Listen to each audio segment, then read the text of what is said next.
Well, good evening, and welcome to our roundtable fact-finding discussion on casino gambling tonight. My name is Matt Jones, and I'm the moderator of the program this evening.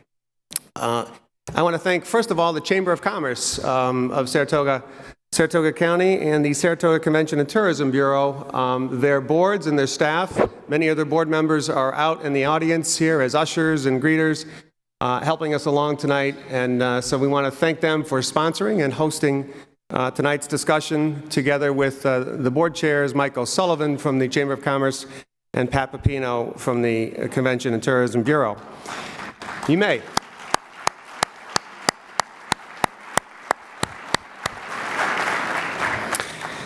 So our objective tonight is really twofold. The first thing we want to do is to gain a working knowledge of the casino siting and selection process that the gaming industry, that the state of New York will use as it determines who is going to be awarded the license for casino gambling in the Capital District. So we want to get a knowledge of how that process works, and as importantly, for the opportunities of citizens, of all of us, to participate in that process. And on the screen are the websites for the Gaming Commission, for the City of Saratoga Springs, and for the County of Saratoga. And you don't have to write those down now because we are going to record this proceeding. We're doing that now, and it's going to be available on the websites of both the Chamber and the Convention Bureau tomorrow.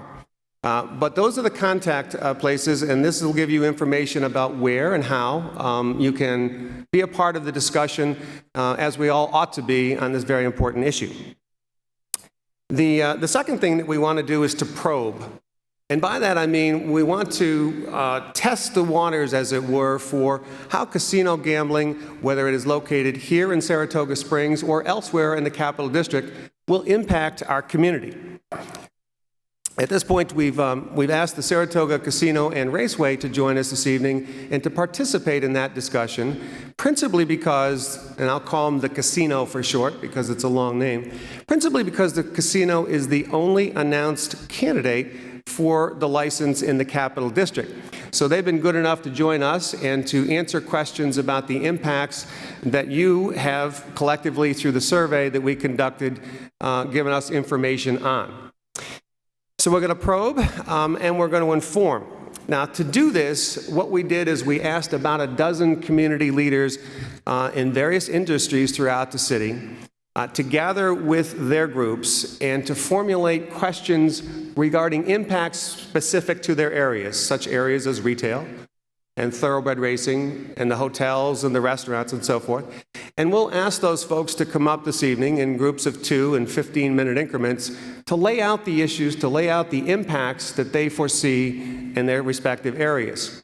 We'll then ask the folks from the casino to address those issues. As I say, we'll do this in about 15-minute segments so we can raise the issue in about the first half of those 15 minutes and then have the casino folks respond in a dialogue. It is not a debate tonight. It is a discussion of the issues, and it's intended for that purpose. I'll then ask, preceding that discussion, I'll ask Bob McLaughlin, who is an attorney who specializes in this area, to lay out for us the rules as it relates to the siting process, the siting and selection process, and the other applicable parts of the statute that we need to have a working knowledge of in order to make an informed decision on casino gambling, whether it be here in Saratoga Springs or elsewhere in the Capital District. Immediately following Bob's presentation, we'll invite Skip Carlson and Rita Cox from the casino to come up and give us a presentation on what happens there on Nelson Avenue at their facility and what they propose for the future if they are awarded a casino license. Those panels should bring us to just about 9 o'clock. At that point, we'll take, and if my timekeepers keep me on time, and they've been gracious enough to sit in front of me. And so if we stay on clock, what we'll do is we'll take a 15-minute break, and at that point, we're going to answer your questions. You say, how are we going to do that? Well, this will probably be the first time you ever hear this, but I want you to keep your cell phones on. Tonight, you can text us, you can email us, you can Twitter us, you can use the hand cards if you want to gather that information so we can get the questions from you virtually as we're doing this presentation. We'll then take those questions and a group will sit aside and we'll see if we can categorize them.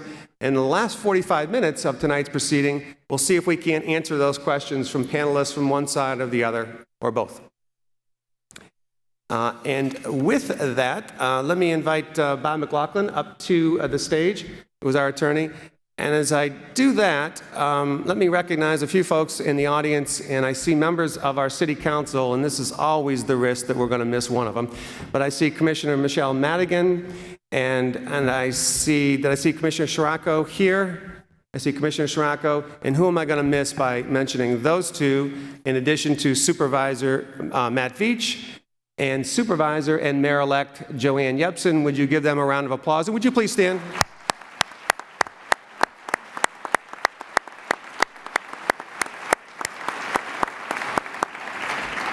Now, Alan, I'll see how many supervisors I can miss, but I'll begin with the chairman of the Board of Supervisors from the town of Charlton, Alan Gradich. And Alan, did I see Patty Southworth here as well? I did see Patty Southworth. And did I see Art Johnson, who is sitting right in front of me, and I beg your pardon. So the members of the Board of Supervisors of Saratoga, would you stand and be recognized, please?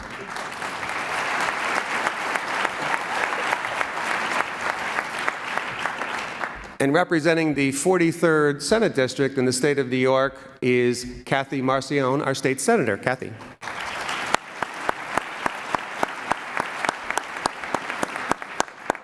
So about 7 weeks ago, the state voted on a constitutional amendment relating to casino gambling, and I'll ask Bob McLaughlin to address that for us. A brief introduction. Bob is a former chief executive officer and director and general counsel at the New York State Lottery, where he oversaw regulatory development. He's a partner in a law firm of Hodgkin Russ, and he specializes in this particular area, casino gambling. Bob? Well, thanks, Matt, and thank you for the Chamber for inviting me here to chat a little bit with you folks tonight about gaming and casino and the changes to the law. If I was still at the lottery, I'd tell you all to go get Mega Millions tomorrow night because the jackpot is $600 million, but we're here to talk about casinos. In thinking about this for you folks, I wanted to make sure, because I didn't know what the level of information that you have. A lot has been out in the newspapers. A lot of it is correct, some of it is not so much. I wanted to just review briefly where we've been, where we are, and where I think we should be going in the next short period of time. So where have we been? This state has a state constitution that very clearly makes it very clear, rather, that there shall be no gambling in this state. All gambling is prohibited under Section 9 of Article 1 of the state constitution. There are exceptions. About 100 years ago, there was an exception added to the Constitution after a public vote for parimutuel wagering. About 50 years ago, where I used to be, there was an exception made for New York Lottery. And what you voted on, what the people of this state voted on 6 or 7 weeks ago, is simply the addition of 17 words to the state constitution. And those words allow for casino gaming at 7 facilities to be determined by the legislature. All of the exceptions are determined by the legislature. So with those 17 words and those additions, what does that mean? It means that we'll have 7 casinos. But what the legislature did, and as prescribed by the legislature, is that in the spring of this year, they passed the Upstate New York Gaming Economic Development Act of 2013. And that is our roadmap for going forward. That tells us where we are, and it gives us a hint, a little bit of a hint, of where we're going. That act establishes 2 zones that'll be allowed for casino gaming. Zone 1, if we can pull up that map, Zone 1 is Westchester, New York City, and Long Island. And there'll be no casino gaming in Zone 1 for at least 6 or 7 years, depending on how you interpret the legislation. What is permitted is up to 4 casinos today in one of 3 zones, one of 3 regional zones of Zone 2, which is upstate. Zone 1 is the traditional Catskills, plus Orange County, Dutchess, and Columbia counties. Zone 2 is the Capital District, where we are now, plus Fulton, Montgomery, Schoharie, Schoharie, and Rensselaer and Washington County. And Zone 5, which is kind of an odd L shape, is the traditional southern tier region of Broome and Tioga, then shifting north to Lake Ontario through Seneca County and Wayne County, east of Route 14. Now, those circles on those maps, just to make sure everyone understands, the legislature and the governor also negotiated certain exclusivity zones for tribal casinos. So everything, if we can put that map on the green dots, is the exclusive zone of the Oneida Indian Nation. The red dots are the exclusive zones of the St. Regis Mohawks. And then everything to the left or west of the green line, which is State Route 14, is the exclusivity zone of the Seneca Indian Nation. So where do we go with that statute? Most of what we are anticipating is from the statute. We really don't know the amplification of the statute because the Gaming Commission needs to issue regulations that will tell us what the words in the statute and how they interpret those words in the statute, what they mean. So for right now, we're kind of guessing of what the words mean and where they're going, but there's a couple of things that are pretty clear. The money from the casinos will be used to support education, similar to what the lottery does, and will also support real property tax relief. The commission will also appoint what's called a Resort Gaming Facility Location Board. So that is the board that will actually decide where the casinos will go.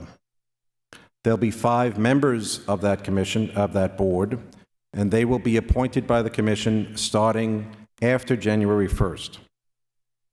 That board will issue an application, and that application will be in the form of what traditionally in government is called a request for proposal. In the statute, it's called a request for application, means the same thing. The board will issue that application sometime within 90 days after 3 members of the board are appointed. That application will be responded to and casinos will be selected. What will be considered, what is to be considered in that request for applications? Well, we really don't know because the regulations aren't issued. We really don't know because the board is not even appointed yet, but we have some hints from the statute. The statute will provide, or does provide, that the application will include an independent audit report of the applicant. The applicant will need to know that it is financially stable, show that it is financially stable, that it has a good history, and that it doesn't have any criminal improprieties in its background. It will also describe the design of the potential casino. It'll have to have plans of architects, engineers, designers, a construction timeline.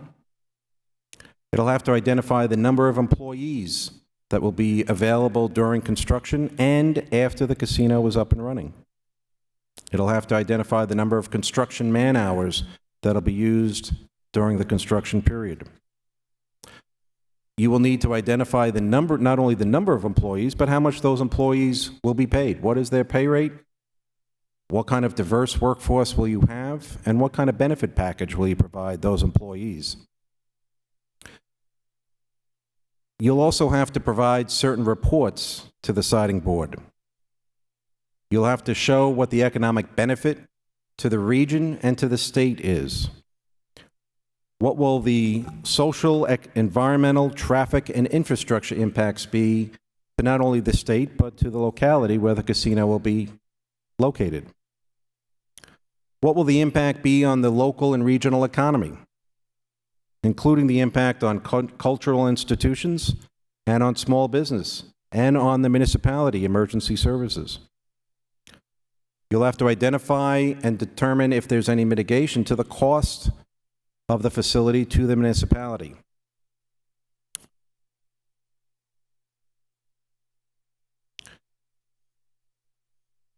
You'll also have to identify the gaming floor, what kind of games you will have, how those games will be operated, who will operate them, and who will provide them. The statute does require a capital investment, an amount to be determined by the siting board, the location board, and that capital investment must be met by the proposer. And at a minimum, what the statute provides is that the casino shall include a gaming facility that includes at least the casino area, one hotel, and other amenities. The statute doesn't really define other amenities, but throughout there's references to restaurants, event centers. So we'll see in the regulations what exactly other amenities include. You'll also have to, the applicant has to identify infrastructure needs. As with any construction project, there'll be water and sewer requirements, and the applicant will have to address how those needs will be met and what is the impact on the local municipality. There'll be an application fee, there'll be a license fee, and there'll also have to be a deposit once the award is made as 10% of that capital investment. To determine what part of the application and how it will be scored, in state procurement law, that's typically up to the involved agency, in this case the Gaming Commission, and they will have as part of their application certain amplified scoring. But at a minimum, what the statute does provide is that 70% of the application will be based on economic activity and business development factors. 20% will be based on the local impact, and 10% will be based on workforce enhancement. What is economic activity and business development? Again, looking to the statute, but I want to again stress, this is subject to what the regulations will provide once they're issued. The applicant has to realize their maximum capital investment and provide maximum revenue to the state and to localities. Has to provide the highest number possible of high-paying quality jobs in the gaming facility. They have to build the gaming facility of the highest quality possible, and it must be a resort destination casino. They have to offer the highest and best value to patrons. They have to create a secure and robust gaming environment for the state, but also for the region. They have to provide a market analysis as to how much of the cost will be recaptured not only by the facility, but also by the region. They'll also gauge that 70% of how long it'll take to complete. The statute provides that every facility after award must be completed within 24 months, but your proposal, the applicant's proposal, will weigh presumably very highly on how quickly you can come to operation. You also would have to demonstrate that you can finance it, that you have the capital available to you to put that all together. And the final piece that'll be included in that 70% from the statute is, what is your experience? How many gaming operations do you have now, and how successful have you been? The 20% local impact and siting factors includes mitigation to the local impact. You have to identify what the local impact to the casino will be, positive, negative, neutral, and then propose what your mitigation plan is. How do you make, if there's negative impacts, what are you going to propose to make it better? The statute does provide that the operator, the proposed operator, has to gain public support in the host and local municipalities. Doesn't say how that is. The regulations presumably will identify some specifics. It does provide that support can be demonstrated by the passage of a local law, but that local law is not required. It also provides that it can be demonstrated through public comment, but again, that public comment is not required. We'll know more when the regulations are issued. 20% is also about working in partnership with other businesses in the area, in the region, like hotels, restaurants, and retail facilities. The form of that partnership, whether it's formalized or not, or is it just proposed, again, will be part of the regulations. So in many respects, Matt, we have this maybe 45 days too early.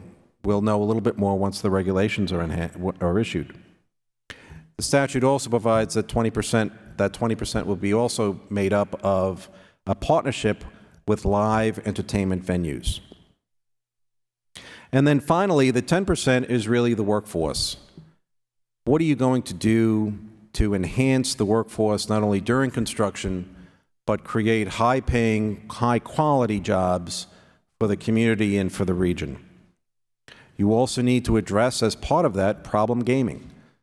What is your problem gaming plan? How are you going to address the possibility that certain people should not be gaming? You'll have to propose, or you're encouraged to propose, ideas for sustainable development using green buildings, green technology in your plan. Promoting a skilled and diverse workforce. How are you going to implement that diverse workforce, and how are you going to maintain that workforce and provide agreements? Make sure that you can demonstrate that you have agreements with labor unions and hospitality members. So I've talked to you a little bit about where we've been, where we are, and here's my best guess for where we're going by way of timing. The siting board really is the start of this, and nothing can commence until the commission appoints its members.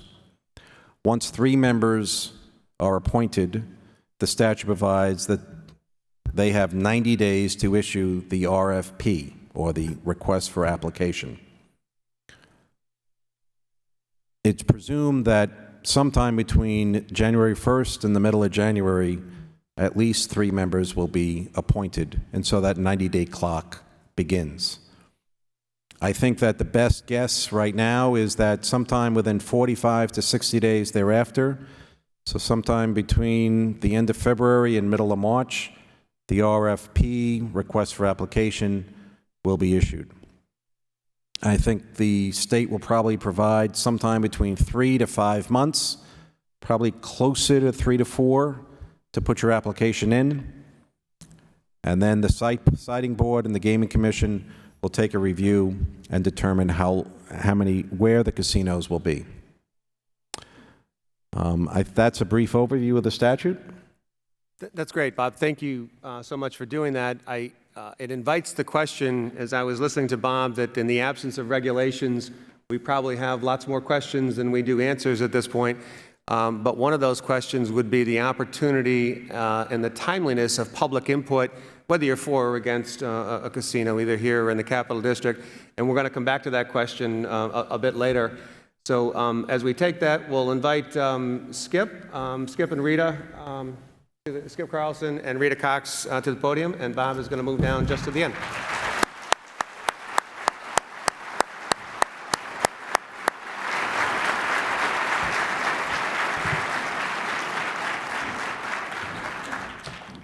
As they take their seats, you can see I don't want my lawyer to go very far, so he's not going back down. Bob is staying there.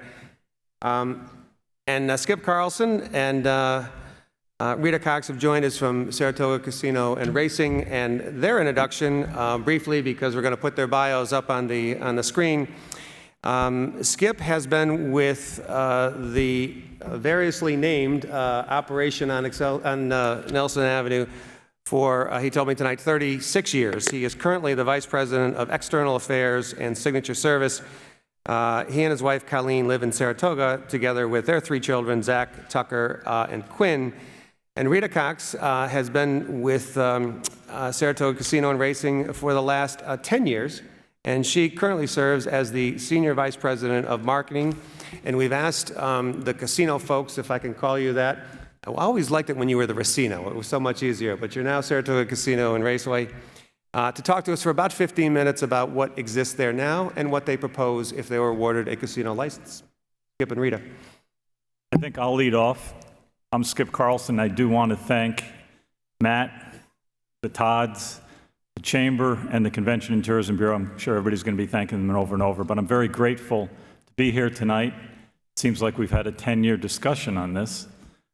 So I'm going to talk about 2 basic things regarding Saratoga Casino and Raceway. The first is economic growth, and the second would be how I think we fulfilled our promise as a trusted community partner. I will sprinkle in a little bit of history, but I'm going to start just about 10 years ago on how this came about. At the time, Saratoga Springs was up, they weren't sure if they really wanted a casino, so we went to the Saratoga County Board of Supervisors, made our case. We had meetings such as this, and the Saratoga County Board of Supervisors voted overwhelmingly for us to have a racino. It's funny, we were never called a racino. We never called ourselves a racino. Seems like everybody else did. But, you know, Saratoga's success is really our success, because one of the main reasons people come to our casino is because they come here because Saratoga Springs and the County of Saratoga are world-class destinations, without a doubt. It's always been our philosophy to promote that. We always have, we always will. But going back 10 years, we had 125 employees. 125 people worked at our place, probably about 30 to 40 of them were full-time, a lot of part-time people. Today in 2013, we have 630 employees. We added 500 jobs.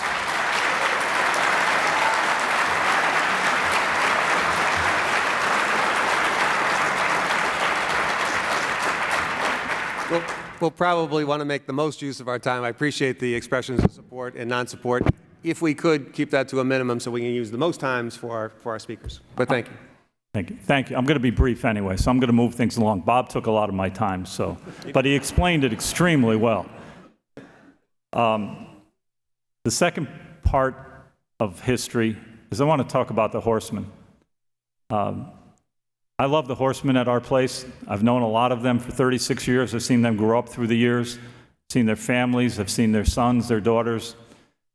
And back in 2003, we were down to racing 129 dates of live harness racing. Back in the heydays, back in the 70s and 80s, we raced as many as 220 days.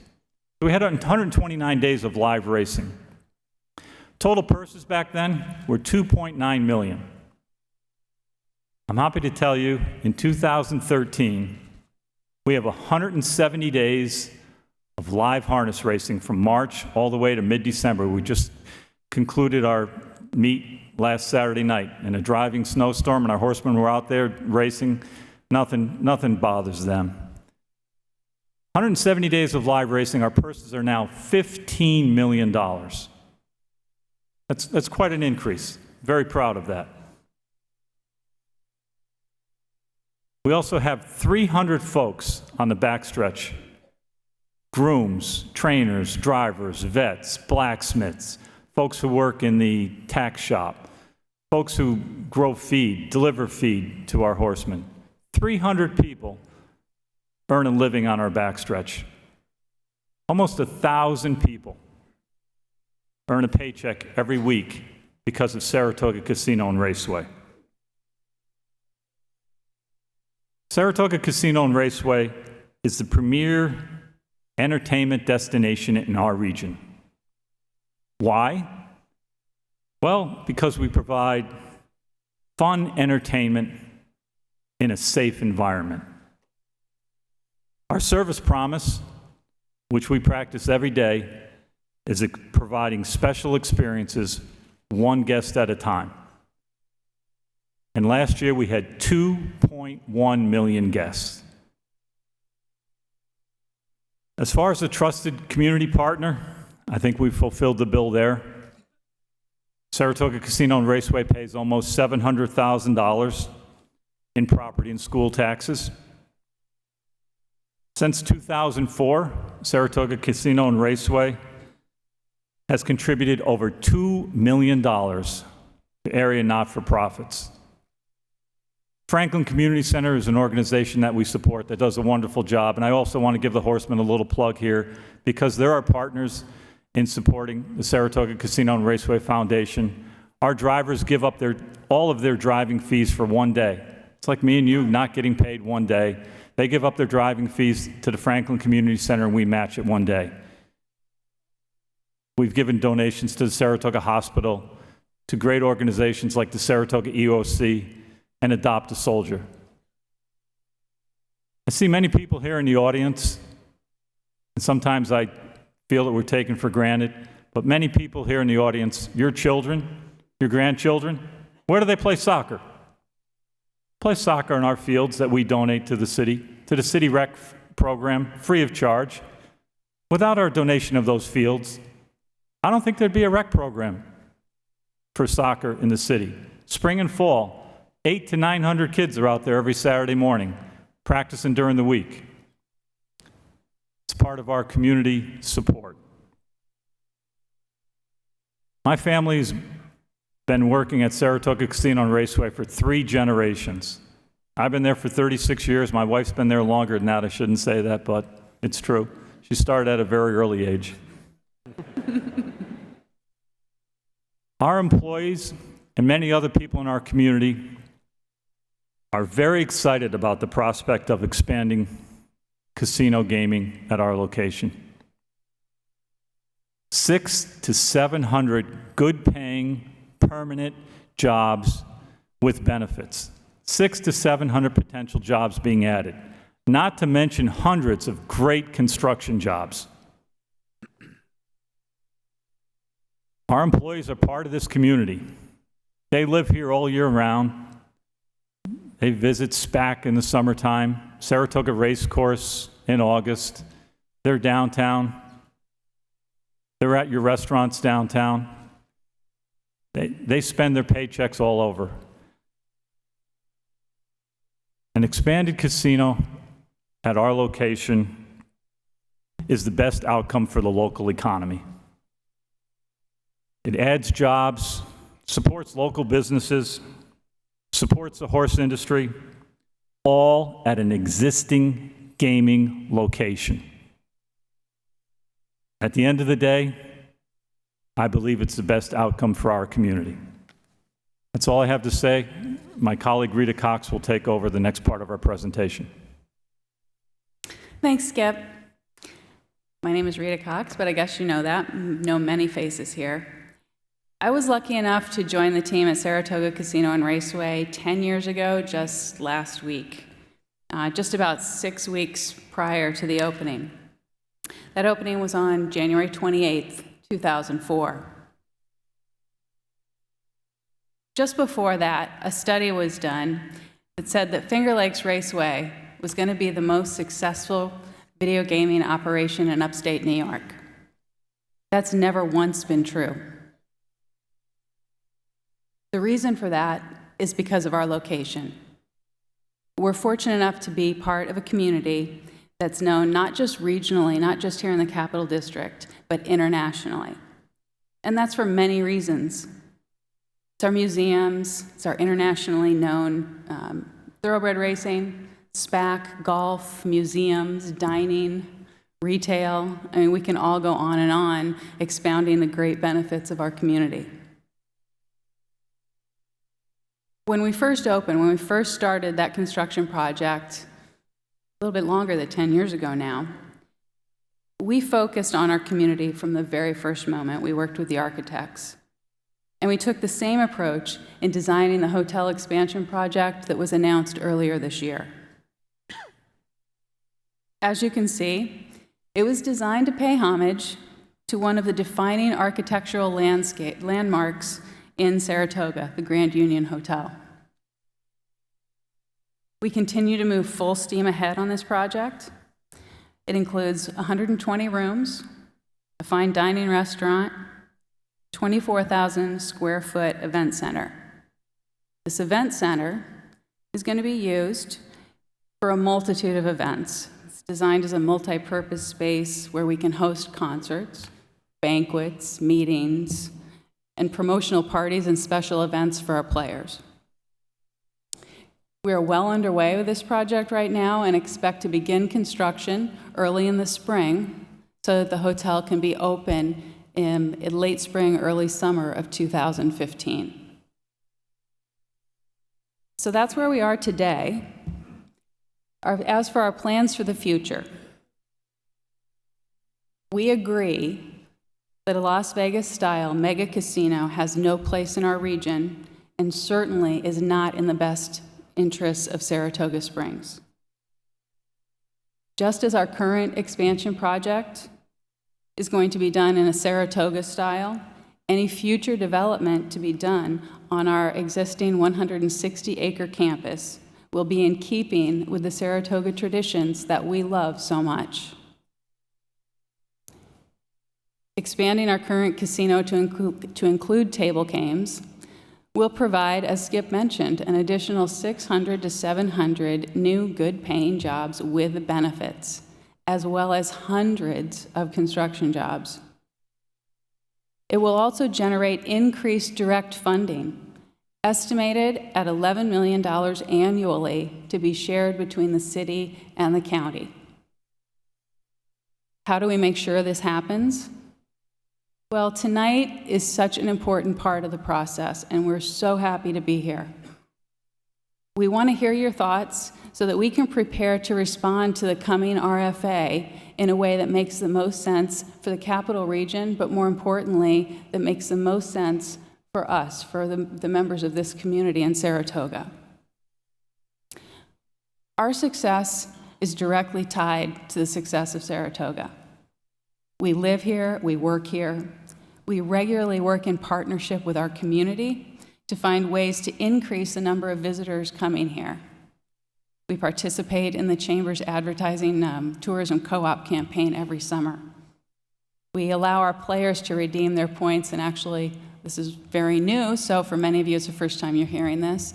We allow our players to redeem their loyalty points to purchase downtown business gift certificates that they then take downtown and spend at the establishments all up and down the street. So we want to continue working in ways just like that to make sure that Saratoga is a year-long tourist destination with a thriving downtown, a wide range of dining, entertainment, and shopping options, and of course, horses. That's what makes us Saratoga style. Thank you. Thank you.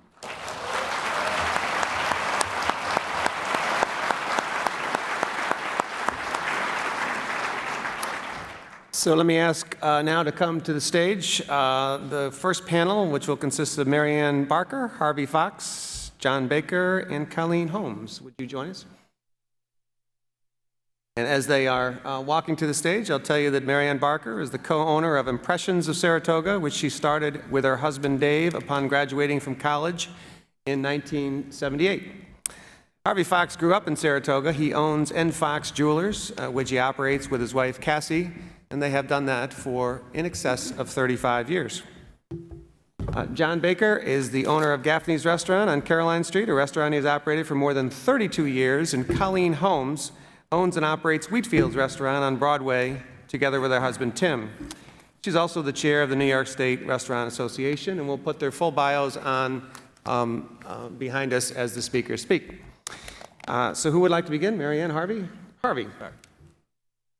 Good evening. Thank you, Matt, the Chamber of Commerce, and the Convention Tourism Bureau. And especially thanks to everyone in attendance. For or against, it illustrates Saratogians' concerns about our future. I just think that's tremendous. living here all my life. It's just great. We all need more information, and we're getting quite a bit, sir.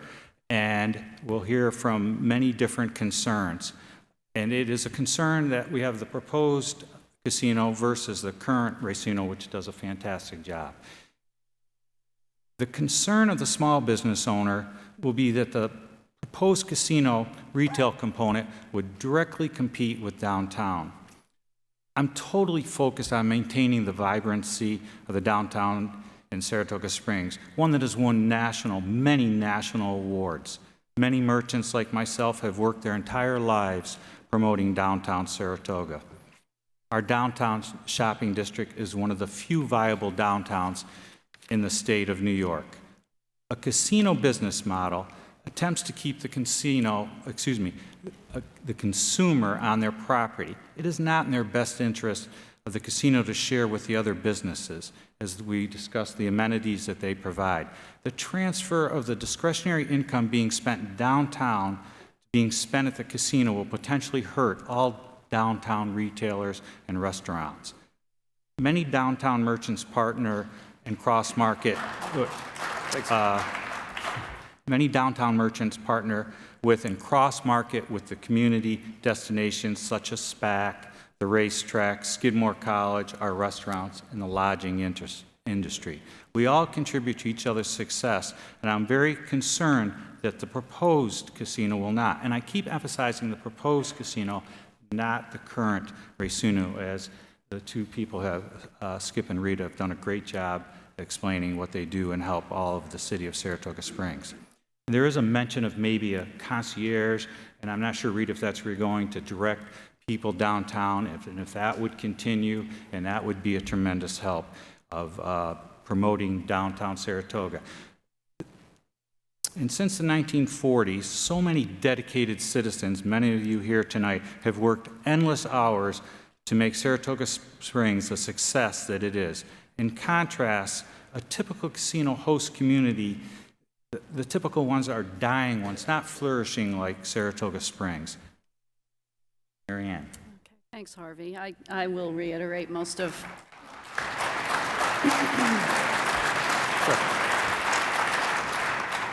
pretty much most of what Harvey has said. In surveying some of my fellow Saratoga business people down on Broadway, the consensus has been that the current racino has really had very little impact on downtown, not negatively or positively. It exists as a great community partner. They have, as they pointed out, supported a lot of events downtown. But it has a limited offering as far as retail, dining, and things like that. So in effect, it hasn't really harmfully impacted our downtown very much.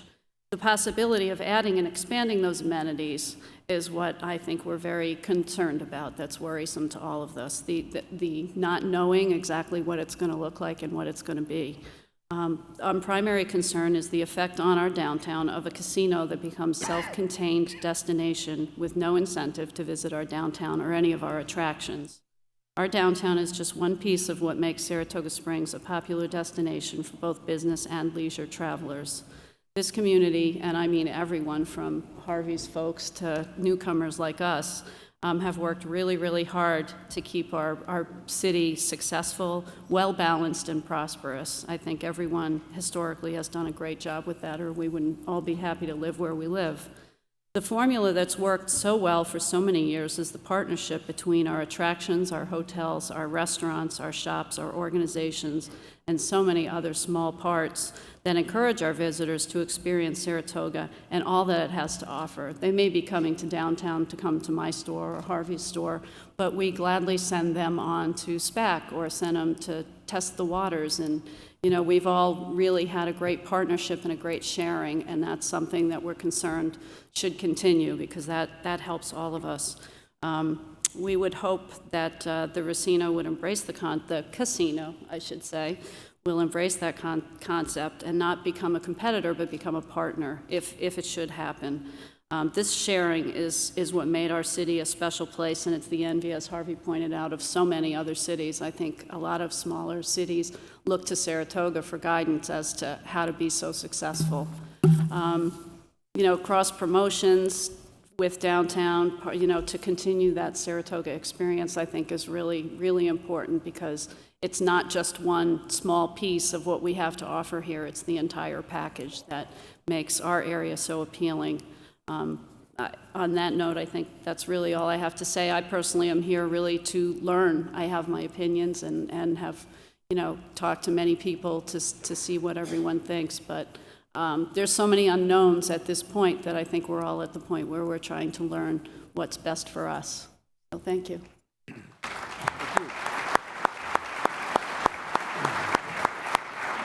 So in the minutes that we have left in this segment, we'll kind of take those concerns and we'll ask Skip and Rita to address them, and I'll formulate a question there. Important for the audience to know, what Skip and Rita already know, is we've shared all that information with them in advance, so there's no surprises here as to what's coming. But a little bit about what Harvey and Mayor talked about, folks, is the retail component, the amenities, one of the amenities of the proposed casino. In the first instance, can you tell us about what you contemplate there? And secondly, do you think it'll compete with downtown? Well, there's not a retail component necessarily in the existing expansion project, so I can't speak to what it will look like, because there's so many, until the RFA comes out, we can't speak to exactly what our future may look like, because we don't know what we're bidding for. What I can say is that we definitely commit to working with retailers downtown to make sure those partnerships are in force. And working out those details is going to be part of ongoing dialogue with Mayor, with Harvey, with everyone downtown, because we definitely want to work with them. We get, and I really can't stress this enough, there's a lot of competition for discretionary dollars in the Northeast. What makes our facility work and what's going to help us attract new customers to our facility is our location. So it's in our best interest in the long term to make sure that we are drawing customers to a community that has so much to offer, because that's how they're going to keep coming back. Can you give us an example or two, Rita, about what you mean to work with the downtown?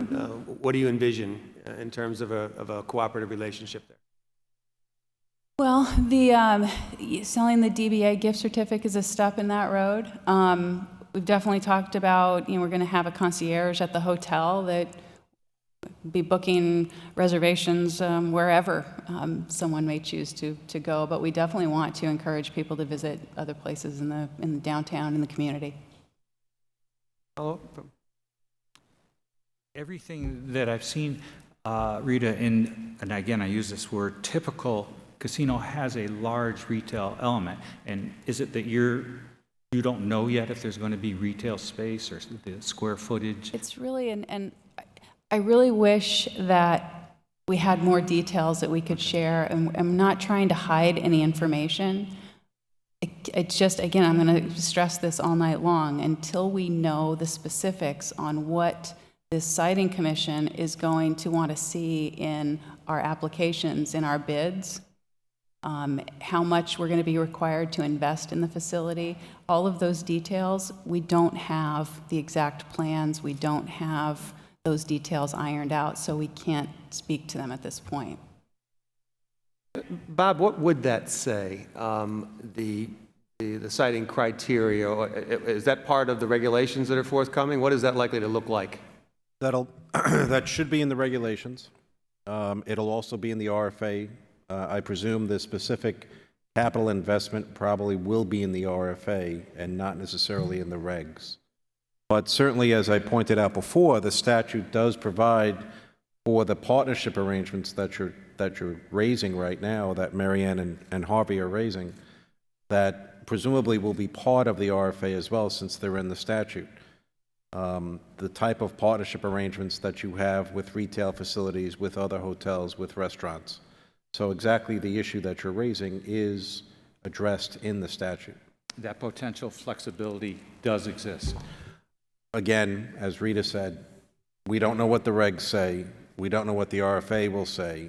And so we're kind of speaking in a vacuum right now. And everything in 40 days from now could be different. But all I can talk to and point to is what the statute says.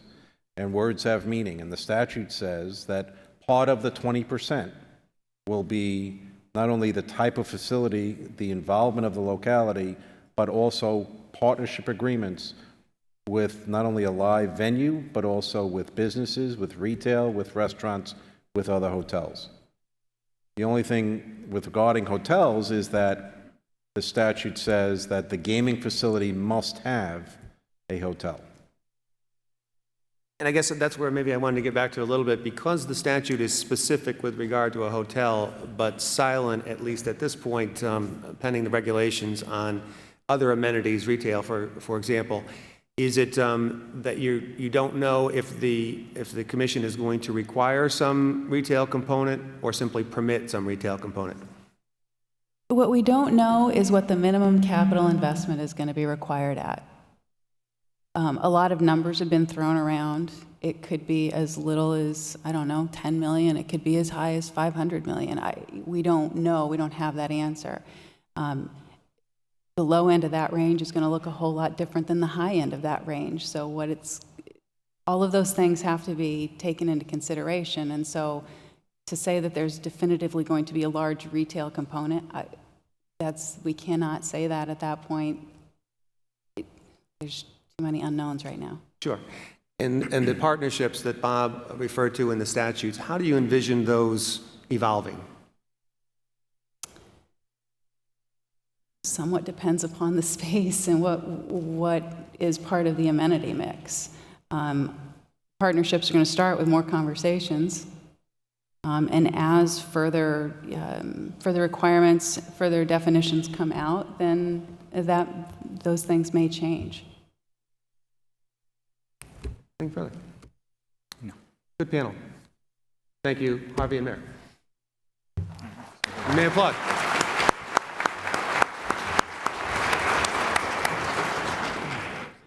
And I was looking for John and Colleen to be here, and they're over there. So fortunately, you made it to the stage. And we'll have Cindy and Brian, if you'll come up and grab seats here. So having introduced you, again, John Baker to Rita's left, and Colleen Holmes to John's left. Who would like to start? I'm going to start. Thank you very much, Matt. I've discussed this casino situation with many in the restaurant and bar community. I think the feeling of uncertainty is a prevailing theme. There's a lot of unknowns and unanswered questions, how the casinos will affect our restaurant and bars. Some feel the casino would bring people to our downtown, and it would be a big boom for all of us. Others feel the casinos would suck the life out of the restaurant and bars and would have a very negative effect.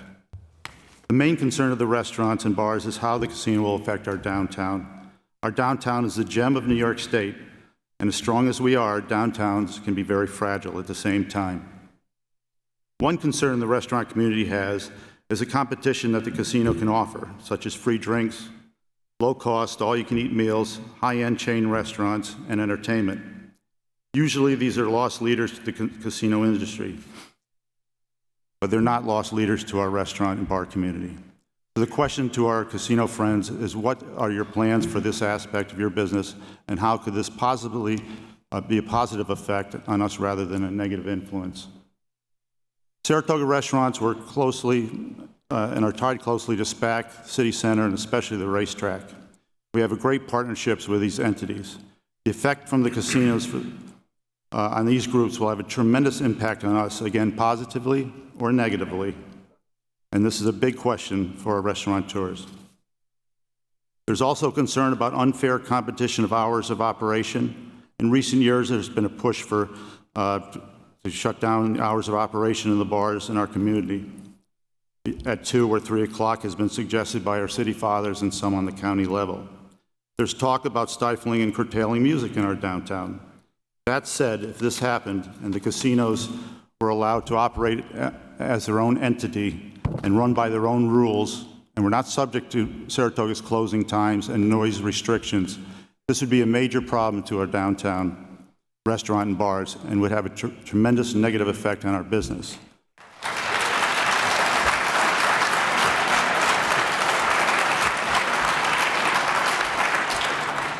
And again, this is a question that the restaurateurs would like the casino group to address.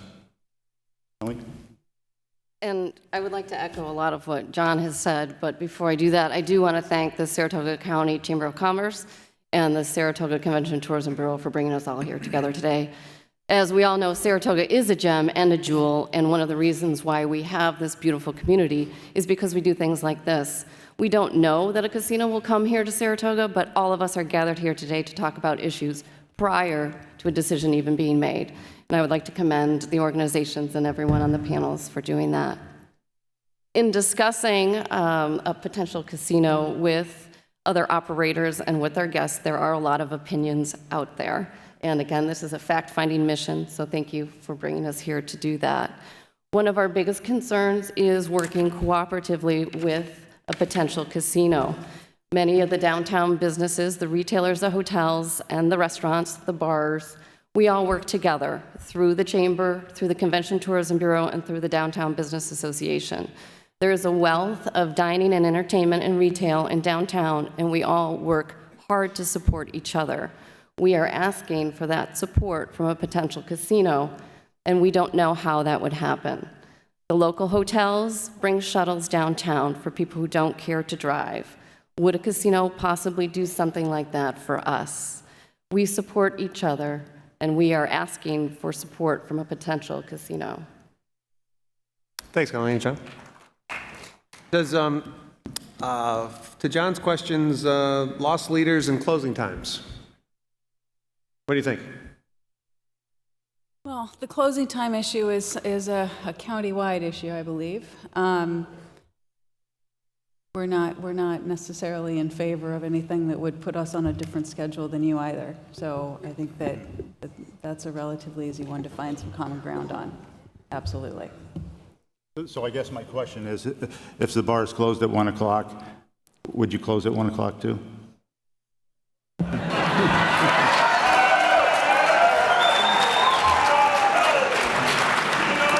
If you'd be respectful, we'll use more time for the panelists. Yes. Okay, thank you. Colleen?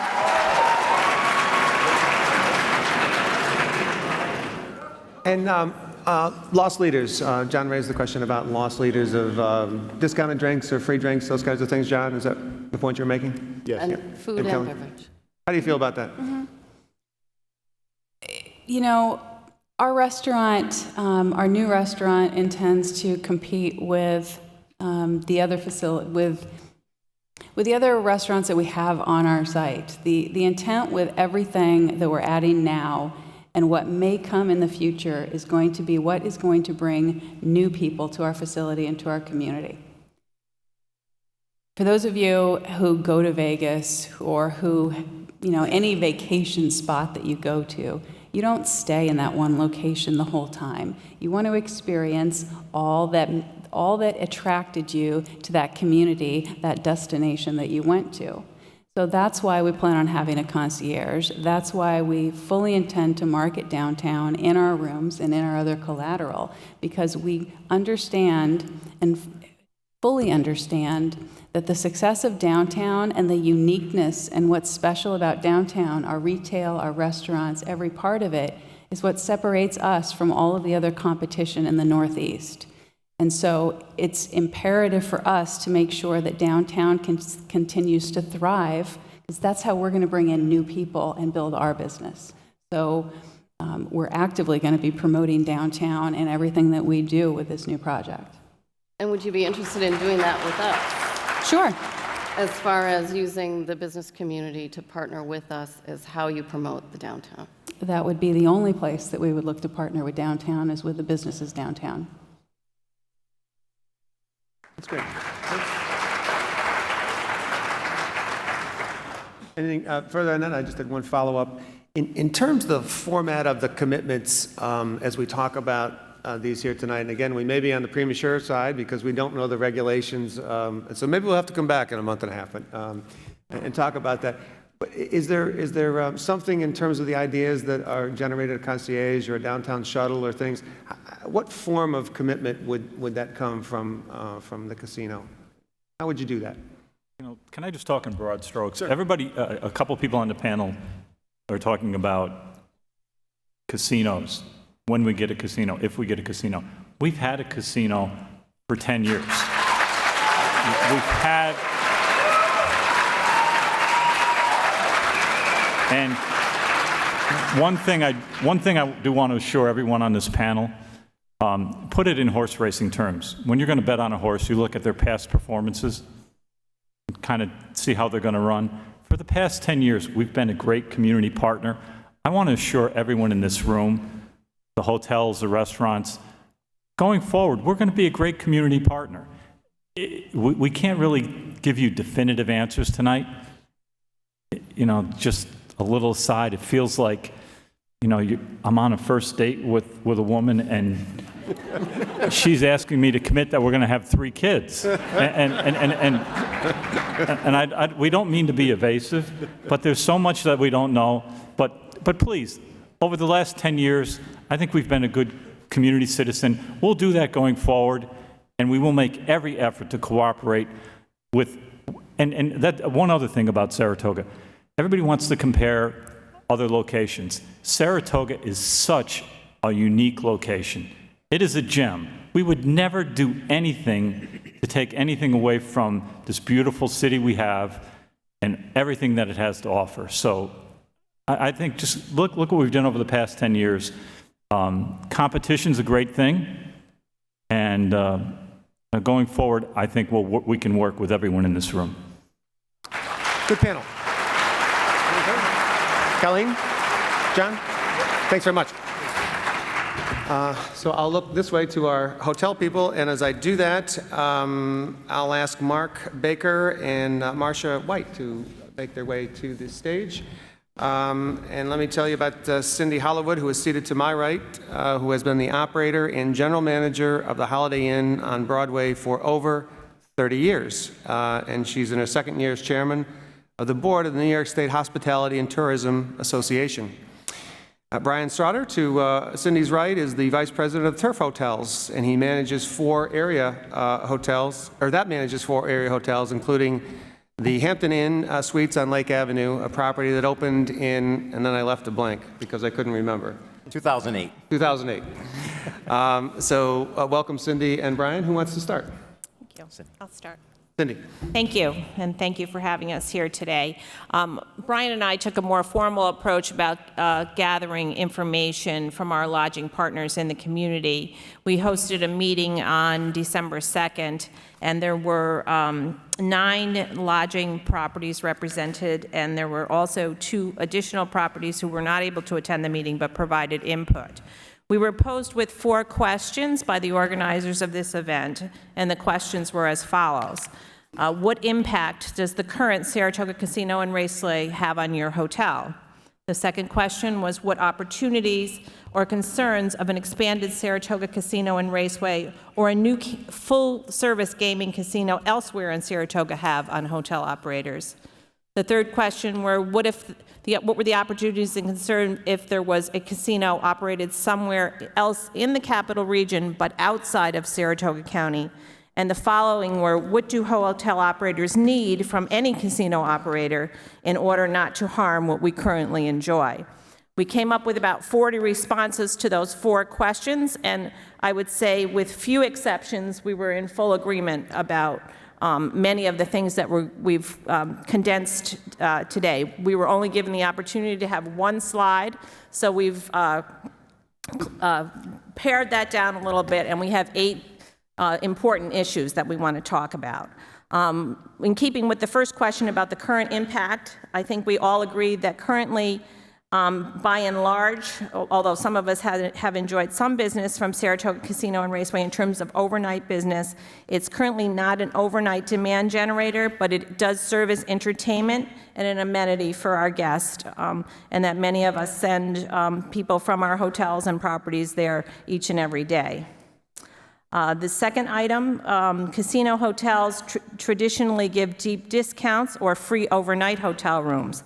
We feel that this could cause a reduction in our community average daily rate, which would then reduce municipal and occupancy taxes and business profitability, and could even affect the viability of current properties as they exist. Our hotels would be forced to reduce rates to be competitive and then lose profitability, perhaps even causing bankruptcy. Our market occupancy in this community has not grown in 5 years. As a matter of fact, it's gone in the opposite direction. So we're very concerned about not just new building that's happening here, but certainly an additional building of a hotel, full-service hotel, resort, casino, at that site or any other site in the county. Adding table games is not the primary concern for us, but adding a large hotel with convention and entertainment space that would compete with our Saratoga Springs City Center, this building here, and SPAC is a major concern. These amenities, well, we know now, after today, that they can't be eliminated because that's part of the process, that there has to be a full gaming, there has to be a hotel along with whatever is proposed in the statutes. So we feel strongly that both exhibit space should be limited in size, and there should be concessions about the size of a hotel. This building is open and successful 150 days a year. We as a community, having been involved in this community for 30 years, it's very difficult to get that next level of convention to our community. We don't have air transportation that brings convention goers. We're considered a third-tier convention city, and to have a facility of equal size competed against this facility is very concerning to us. And we wanted I know that in Rita's resume you talked about your relationship with the Gideon Putnam Hotel, and I was just wondering about some of the successes that you may want to talk about that you've had with that relationship, and how you might bring that to your casino, and how that may have affected our community occupancy over the 5 or so years that you've had that relationship. We do feel that it is possible that an enhanced Saratoga Casino and Raceway would generate room demand, a different type of visitor that we currently don't have coming to our community right now, and certainly potential tax revenue for our community. We're, again, with proliferation of the amount of casinos that may be coming to New York State, we don't know to the extent of what type of economic impact that might have, but we do recognize that that's possibly something that on the favorable side that we might be able to enjoy. And I'm going to turn the program over to Brian now, and he has some additional items. Thanks, Cindy. So, as Cindy mentioned, we, had a very formal approach with a bunch of hotel people in Saratoga. And, to steal some words that Skip, you just said, there's so much you don't know. In our conversation, we were saying the same thing. There's so much that we don't know. So we're all trying to figure out, with the limited information that we do have, what are, the important things that we sort of settled on, from the hotel industry. And so I have, if they show our slide anymore, the last 4 bullets that were up there. And one talked about restrictions just on development. And, I know that, you're slated to maybe start construction on, for the hotel in the spring. Question that we had that we didn't really know a lot of information about in terms of, like city approvals. Do you guys, because of, where you're sited, do you have to follow the city approvals, city regulations, things that Cindy and I have to follow with planning boards and so forth? And if you don't, our recommendation would be it'd be nice to be in that process, just because it's more of a team partnership that we have to go through. And just also thinking that you have the advantage of also offering something that we don't have, the gaming aspect. We thought it'd be great if, for the current developments and then also future developments, if you really participate in the same process that we had. Our second bullet that that I'll discuss is just the fund to protect and promote tourism locally. So, tourism is one of the largest economic drivers in the state of New York. Many of the states that are around us spend more money than New York State does, and we're not looking for you guys to, promote New York State, but we'd love, as in the hotel industry, to see some kind of dedicated funding to support and promote Saratoga. Not as, not Saratoga for, the casino, but just as Saratoga as a community, and, how could that even be in partnership? But trying to figure out a way to, have some dedicated funding for that. And then also our pie in the sky would be for, all of the facilities that, would open up as casinos. And 20 plus years ago, there was $23+ million that went to I Love New York. 10 years ago, it dropped to about 12 million. This year, it's about 3.5. And could we get the 4 and or 7, however many casinos there are, or will be eventually, could there be some kind of dedicated funding from the casinos to support I Love New York? Because that, New York and tourism needs to be promoted.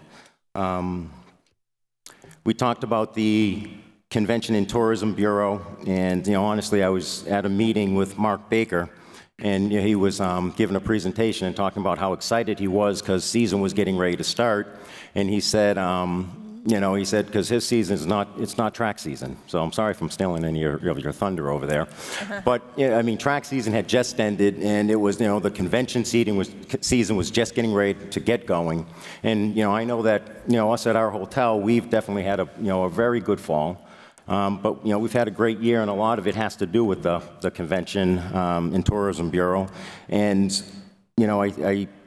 we recognize that their task is to promote the city center.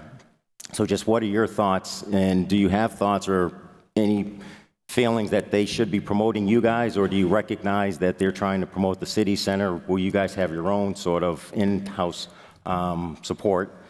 And then my last is, we had talked, and we battled, went back and forth, trying to figure out the pros and cons of having a casino, a full-blown casino with table games, restaurant, hotel, entertainment venue, and through the hotel lens, we said that we'd probably rather have it here than try to compete against it. We felt that we felt that having the casino here would bring in tourists. It could bring in different kinds of, a different demographic of tourists coming to Saratoga Springs. It would bring in additional rooms. It'd be another amenity for staff. Not having it here but in close proximity, then we're competing against it. And from our perspective, the downtown is the star of Saratoga Springs, and we don't think anything that any one developer could do is going to take that away. So we're very supportive of that. So just our quick questions are just on restrictions of development, establishing a fund, and the Convention Bureau. Thank you. That's great. Thank you. There's a lot to chew on there. Let me actually go to Bob on the first question. As I understand, the existing operation operates under the VLT legislation for which the state directed the state to be the ultimate zoning authority as opposed to the municipality. Does the statute speak about the casino zoning, Bob? Sure. The current statute that was passed earlier this year tracks the same language that is in the existing casino or VLT statute from 2001, and on two areas. One, that the facility will be built in accordance with state building and fire codes, and two, that the gaming facility will be considered a permitted use for any and all land use and zoning ordinances. So the process then will involve the same one that you went through in 2002, 3, and 4 in terms of the state approvals. A question to you that we've been asked locally, and we've seen in some of the surveys, would you nevertheless, even though the state is the final authority, would you be willing to submit to the local review boards, the planning board and DRC for advisory opinions? I'll speak to that a little bit. We've already spoken to the staff, land use boards. We've met with them, gotten some feedback from them, and we've also spoken to different departments. Public safety, we met with the Commissioner of Public Safety. He had the fire chief there and the police chief to talk about various situations that they wanted to examine. We showed them the plans. So I think we've been very supportive with meeting with those folks. especially to get the local input. And I think we've done that in the past, and we'll do that in the future. And you would do that again? Oh, great. I counted about 8 questions. Where would we want to start with those? Brian, you had 2 at the end. Let me have you address those, Skip and Rita. So, I mean, our two, maybe, one would being the current, the Convention and Tourism Bureau and, their sort of mission to bring conventions to the city center. And then the second is, some kind of, is there any way to set up some kind of funding stream, for promotion? Setting up the funding stream is certainly something we can talk about. That also falls under the category of things that we don't know until things are laid out for us in more detail in the RFA. As for the Convention and Tourism Bureau, seen such tremendous growth over the past couple of years with the success they've had in bringing groups to the area. We want them to continue doing that, and if we are a tool that they can use, that's fine. But we want them, instead of to say that we are specifically focused on any one thing, let's focus on bringing the community together and using all of the tools that we have to bring the most business to this community. Again, just to dovetail on that, as I mentioned, it was successfully reported that this building had 150 occupied days in the full year of 2012. In order to have a facility equal in size, what types of groups, entertainment venues, or attractions, trade shows, over and above what we currently have here, would you hope to generate, and where do you think that they might come from? Concerts, sporting events, parties, banquets. Our goal is to bring new customers to our facility and new customers to the community, so things that aren't being done right now. What are things that are currently happening in the community that could be bigger? Some of the festivals. Is there an opportunity to think beyond that and make an event, not just a downtown event, but let's make it community-wide? And then the other issue was relevant to the, and again, it's probably too early to have a response to this, but I do know, I did go on your website recently and I saw that unlike other casinos that you don't give away alcohol. Is that still correct? It says that. That's correct. Right.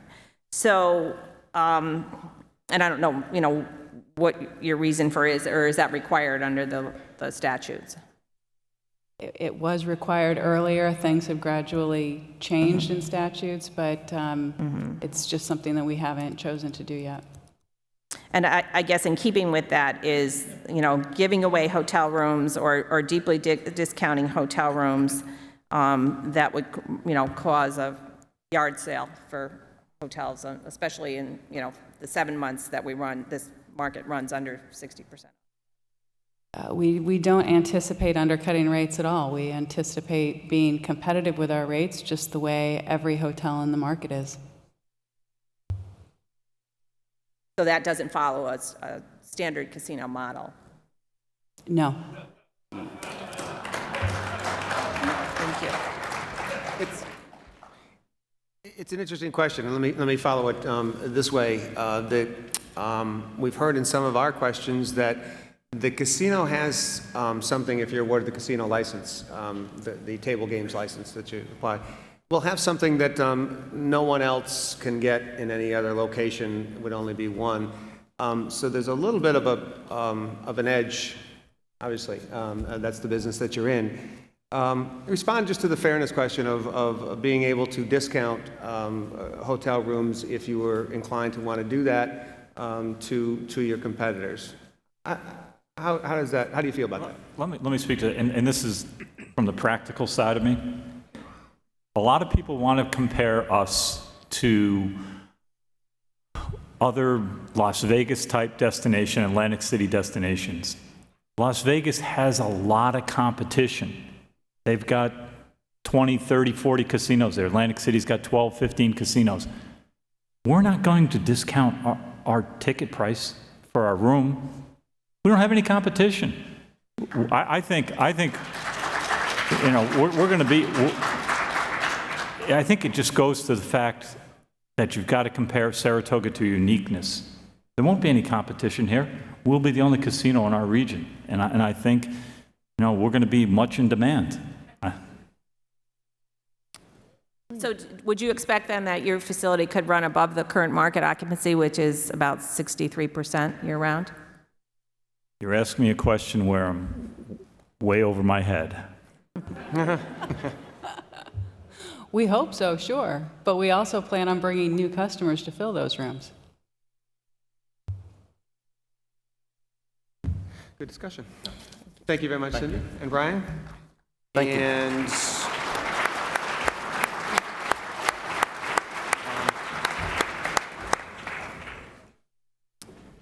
And so now we're beating on you from both sides, as you can see. It's swapping over. So I really want to say just a moment. I really appreciate you all coming and taking the tough questions, and because that's what they're designed to do, is to be, not to throw you softballs, but to take hard questions. And you really deserve a lot of credit for coming. I appreciate you doing that. Now, Mickey, so our three panelists who are coming up are Mickey McGivern, Bill Wilmot, and Joe McMahon, who I will introduce to you a little bit in greater detail in a moment, because they brought their cards with them. But down to my far left is, next to Rita, is Mark Baker, who is the president of this facility, the Saratoga Springs City Center and the City Center Authority. The position Mark has held just celebrated his 30th anniversary, and I'll tell you, he's the only president the City Center has ever had.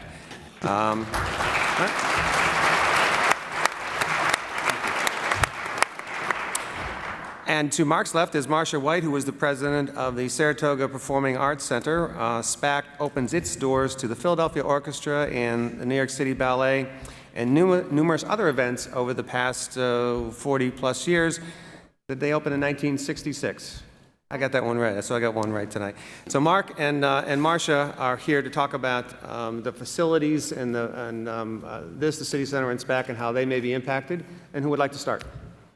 I'll start. I want to start, first of all, by thanking the Chamber, Convention and Tourism Bureau, for providing this forum because it is a fact-finding forum. I also want to thank the Saratoga Casino and Raceway for providing information that will help us all be more informed as we move forward in this process. And in addition to that, on behalf of myself and the Upstate Coalition for a Fair Game, I want to thank the Governor's Office because he's been working hand in hand with us to help us resolve the issues that we have concern for.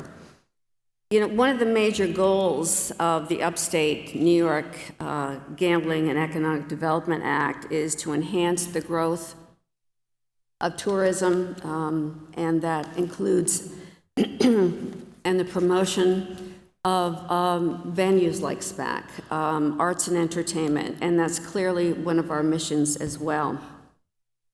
But knowledge is power, and this coalition came together in October. We had a press conference, and it was to inform the public and policymakers of some of the issues that we have, which basically may be a problem and would be a negative impact for arts and convention venues. But from the beginning, I think it's important for you to recognize that we are not anti-gambling, we are not anti-casino, we are just looking for a fair game and a playing field that will help us move forward. And most importantly, we all value anyone who will bring economic vitality to this region. However, we believe that the venues have got to complement each other. One of the biggest challenges that arts organizations have found is the exclusivity clause that prohibit artists or acts from performing within a certain radius for a period of time. It can be for as long as up to a year, and that creates a problem for bookings. In addition to that, the casinos can pay far more for this type of talent for their artists and pay and have a lower price ticket. We've seen this. There are statistics. Casino entertainment facilities in Connecticut had a major impact on organizations in Hartford, Rhode Island, New Haven, Boston and New Haven actually lost about 25% of their events. Buffalo and Syracuse are experiencing similar challenges, and some of the smaller venues had to close. We really feel that we're very grateful for the governor's office, because what they have also done during our press conference, they provided us with a statement that the New York State Gaming Commission acting executive director Robert Williams stated that they would work with the coalition to address all of its concerns regarding language in the RFP that ensures that no casino operator can successfully bid for a New York State casino license unless it has a signed partnership agreement with live entertainment venues in the local market.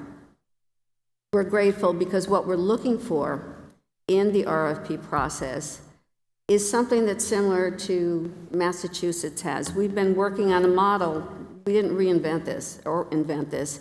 Massachusetts has identified similar issues, and they have a model that we're looking at.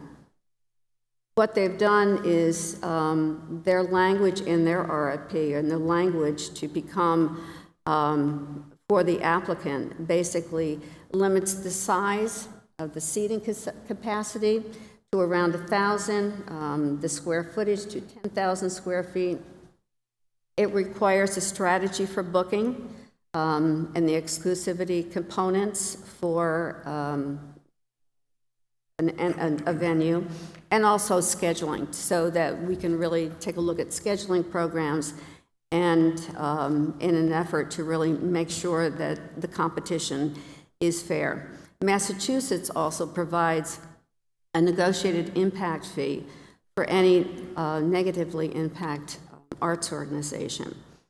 I think what we're looking for really is for a partnership. We're looking for solutions. And I think the issues that we bring up that we're looking for that will be addressed in the RFP are ones that we hope that we can partner with the any casino operator, anyone applying for a license, so that we can have a level playing field. We are incredible, everyone in our coalition, Proctor's, Universal Preservation Hall, the Palace, Bob Belber down at the arena, the Times Union Arena. We're all working together to find a solution to the issue. What's most important is that we feel that we have a fair and equitable partnership. We bring a great deal of revenue to this area. SPAC alone generates $100 million to the immediate economy. We're a not-for-profit, getting no financial support from the city and the county. So it's important for us to feel that we're protected. It's important for us to have a partnership and a fair game. Thanks, Margaret.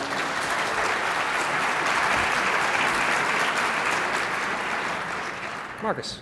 All right. I'd like to welcome all of you here this evening on behalf of the City Center Authority. It's certainly one of our purposes is to provide a civic venue for this type of exchange, and I certainly will mirror much of what Marcia has said. We have worked together aggressively as a coalition, a regional coalition, to address the concerns of how future development and growth can be managed and how we can work together collectively. My comments should not be interpreted to have anything negative on table gaming, and that has never been a position that the coalition has taken. But it's also, I'd like to share my appreciation for all that our good neighbor, the Racino, has done, and the Horsemen, as Skip has outlined. Much of that has been accomplished and very much appreciated. The comment has been offered up. There's a lot we don't know.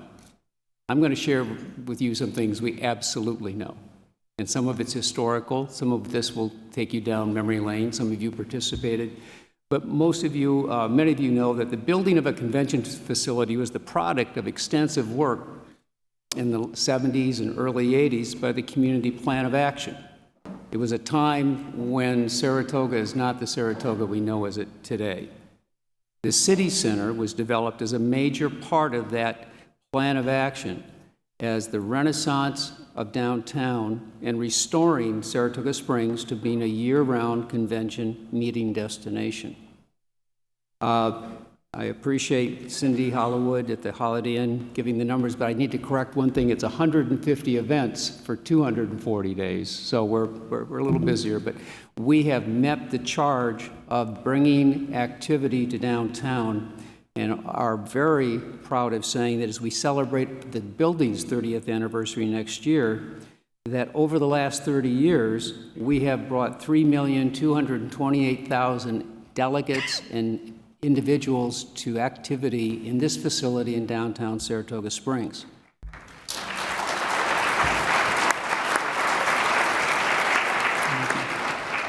That's a credit to you. That's a credit to this community, and we've all agreed we have a gem, and it's something we must protect. It's something we should safeguard, and that we should learn how to manage our successes.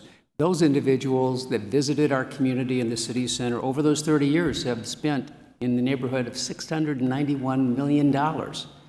And no, Joe Dalton didn't give me that number. I actually went back and figured that out. So the spending and the impact that was thought of at that plan of action has started to take place. Now here's the concern. Here's something that I can tell you. The existence of a multi-purpose event center is not a required amenity. I believe our legal counsel would agree with that. The amenity is not called out. A 24,000 square foot space, folks, is larger than the room you're in right now. It's big.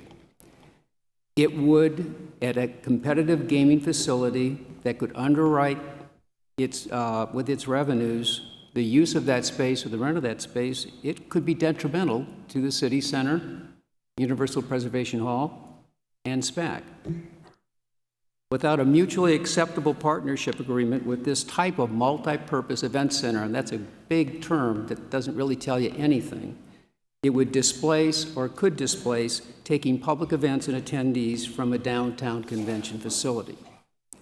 This type of multi-purpose event center, if built, must be regulated and modified, and I agree, and Marcia related to you much of what the coalition is asking for.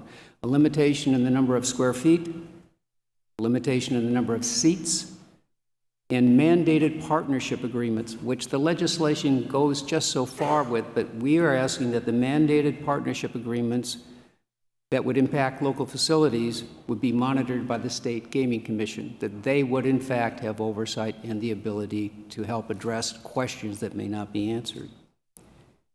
If the city center were to compete, we could potentially lose 1/3 of our first quarter business. And that is a huge loss to the city center and certainly to our community downtown. 36.4% of the business that's in this building January, February, and March could potentially be lost. Now, the loss of rent to this building is something that's important to me, but even more important, I think, should be for all of us. It could potentially remove 34,600 individuals from the facility and from downtown. Saratoga Springs spent decades and millions of dollars to redevelop downtown and to build the city center. We're a product of that effort. We certainly have supported and nurtured our arts community. Where we are today did not happen by accident. And again, to quote Skip, it is a gem. We need to manage it. We need to nurture it. We need to watch over it carefully.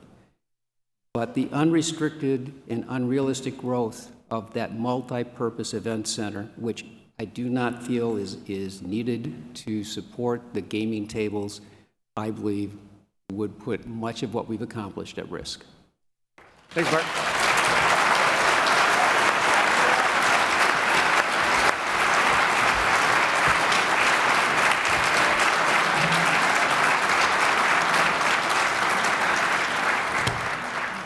Say you.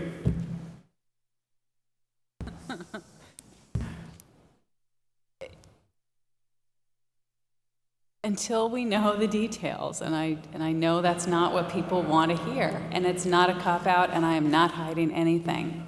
Until we have specificity in the requirements that are going to come in the RFA from the Siting Commission, there is little that we can offer in response to that. I mean, and just on that point, I'll flip back to Bob for a sec. So, is the nature of what could come from the regulations, a capital investment such that 20,000 square feet would be required to be built, or is it some other configuration of this RFA that we would need to look to? The requirements will be flushed out in the regulations and in the RFA. The specific requirements, we simply do not know at this point.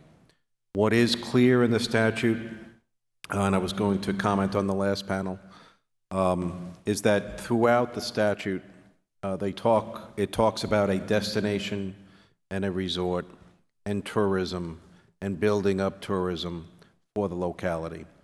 There is no mention of an event center, but it does very clearly in many places talk about the gaming facility will include or shall include or may include, shall include a hotel, may include a restaurant, and may include other amenities. So we'll know more in the next 45 days, 60 days. It'll all be flushed out in the regulations and then certainly in the RFA. And Mark or Marcia, you may want to ask the question in a little bit different way. I'll put it this way to Rita. Do you consider the casino property the destination or Saratoga Springs the destination? Both. Both. And both destinations, when they work together, can be even more successful than we've been to date. We started discussions with the SPAC board several months ago, and we look forward to continuing those discussions to figure out how we can work together to continue to ensure that our entire community, and not just this immediate community, but our entire region, sees the benefit of what can come with full casino. We're very much concerned, looking down the road, of the negative impacts that could come if it doesn't happen here. We're already faced with a convention center in Albany that is significantly larger than anything that has currently been proposed here in Saratoga. We're very concerned about what that could do. We're very concerned about what could happen to our local economy and the hundreds of jobs that could potentially be lost here if this casino license is to be awarded somewhere else. So, in short, we need to all of us work together to make sure that these things happen and that we continue to provide good jobs and a thriving tourist economy here in Saratoga.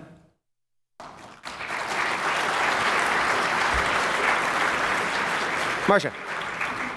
I know there's no definites at this moment, and it won't be over till it's over. However, during your press conference, you stated that you were going to be, or planning on building, an international entertainment venue. I guess my question to you is, are you willing to talk about a partnership agreement that addresses the issues that we've shown as our concerns? As we've stated many times, and as per our discussions earlier, we're absolutely looking to partner and make sure that these concerns can be addressed in a way that works for both of us.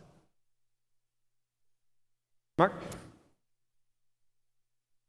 I want to phrase this respectfully, but I also know we're working with some cloud of what the details are.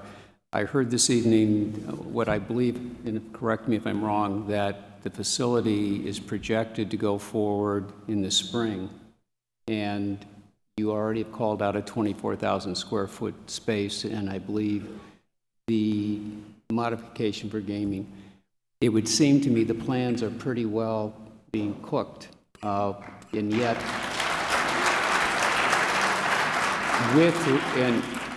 and I believe it was indicated that this would go forward with or without being named as a licensee. So a part of what I believe is being asked is, how can we work with what we do know, which I'm not sure has been detailed very well, as to what that space could or couldn't be. It has nothing to do, your plan now has nothing to do with the siding of the committee, because you've already said you're going to build it. And yet none of it's being shared. We've shared it with the local land use boards already, and we would love to sit down with you and talk about how we can work together on this. I also wanted to mention... I wanted to mention one other thing. As we know, and I didn't mention in my remarks, but the arts community, every member of that coalition really provides a quality of life here. And SPAC, for example, was one of the catalysts for Global Foundries. Hector Ruiz basically said that SPAC was one of the reasons that they located here. Companies build, grow, or expand here based on a fine quality of life. And I think it's important to ensure that. And those are jobs that come here as well. So thank you, Pete.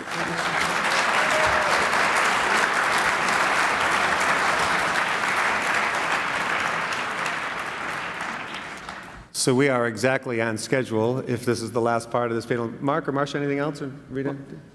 I just wanted, the coalition, more than we shared it, the idea of limitation of seating and limitations of square footage, even with your current plans, is that something that is on the table that could be negotiated? I'd love to talk to you offline, Mark.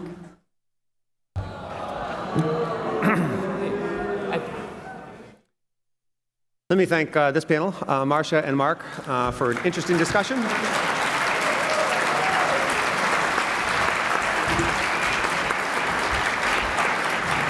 We get a break right after this panel. No, two more panels and we get a break.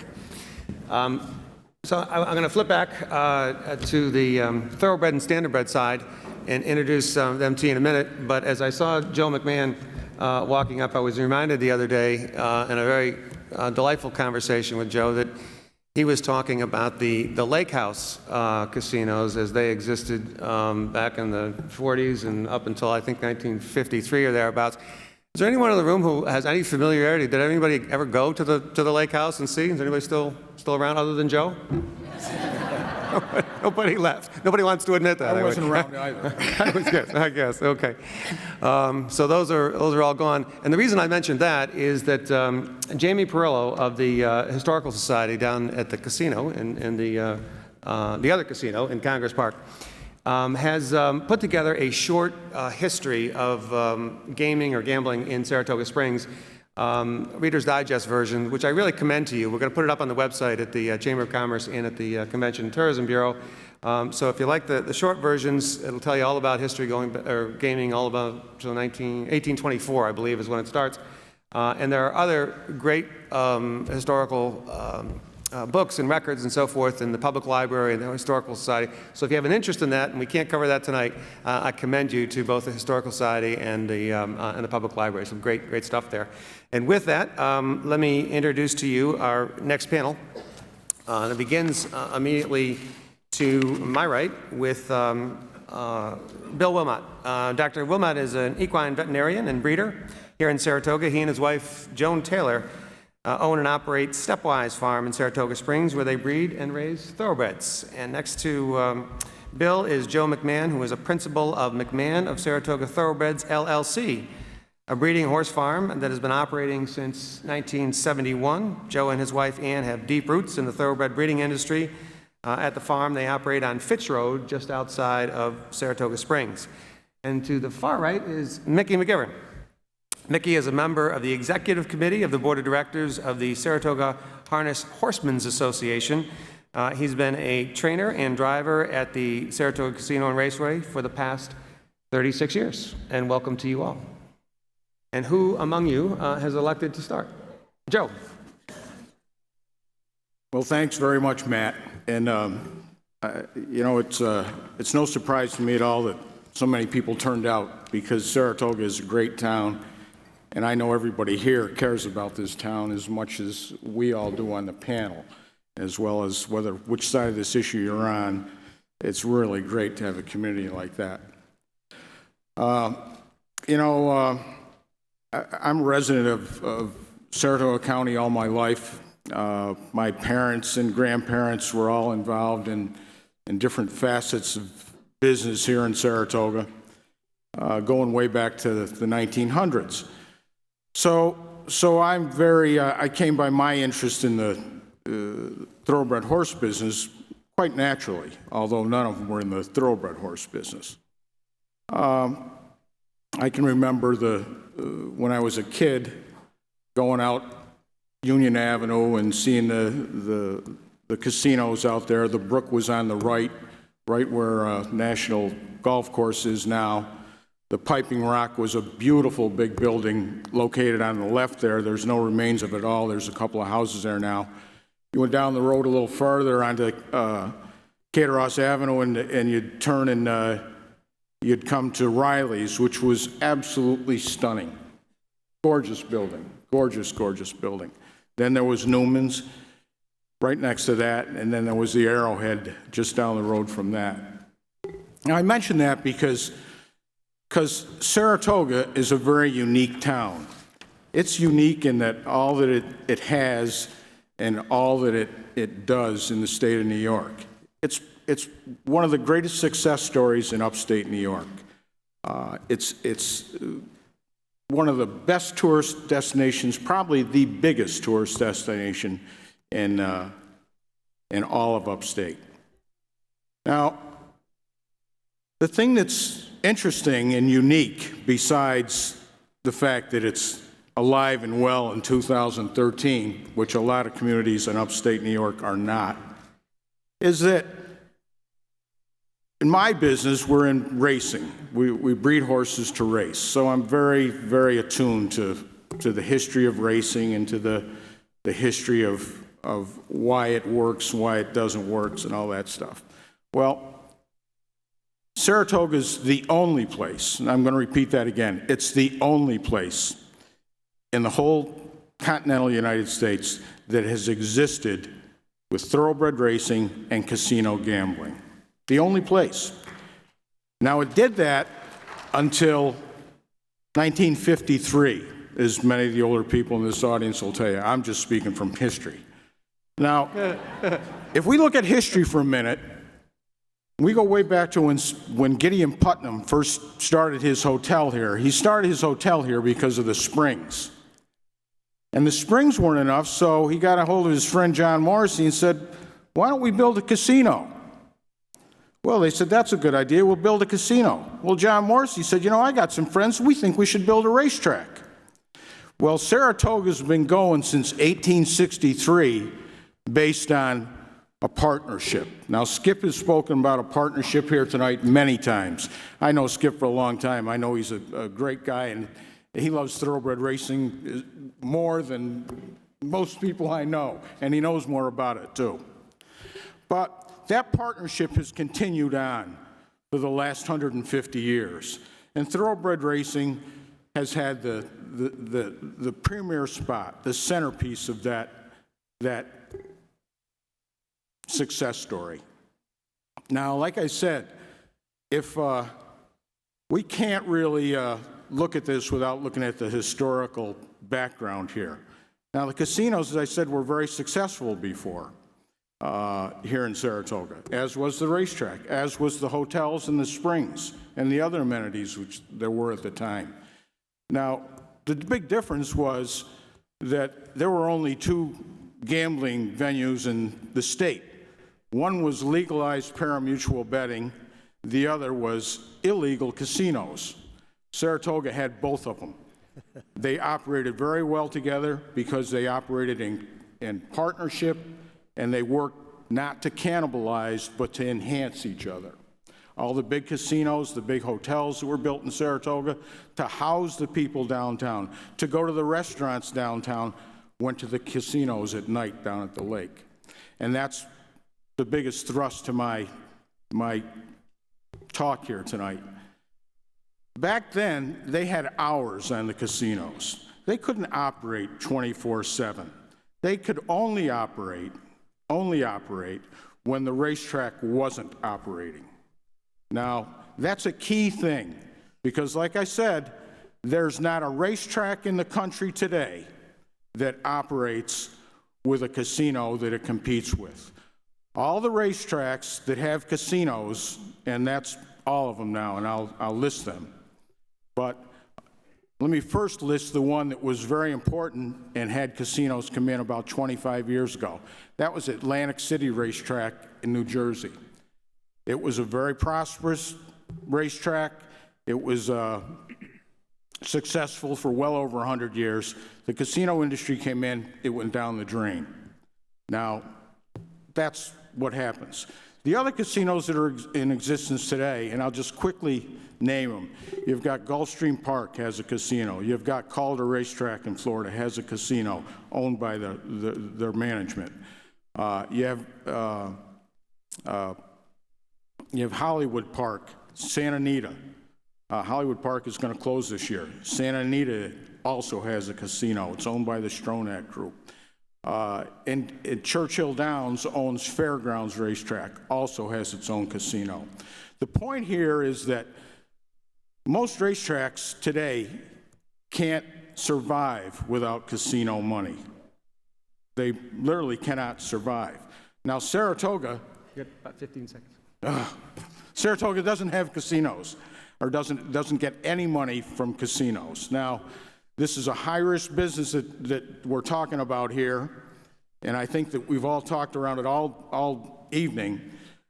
Skip and Rita are good people. They're community-minded, and the harness track has done a great job in this community for all the years I've been in it. Now, I would say that what they're saying is that they're willing to go ahead and to partner with the other industries in the city. Now, without them, I think this would be a big mistake. Without that partnership, I think this would be a risk that we shouldn't take. And I would like to go again and lobby for this casino on behalf of Saratoga Raceway if and when we get those concessions. Thanks, Joe. Thank you.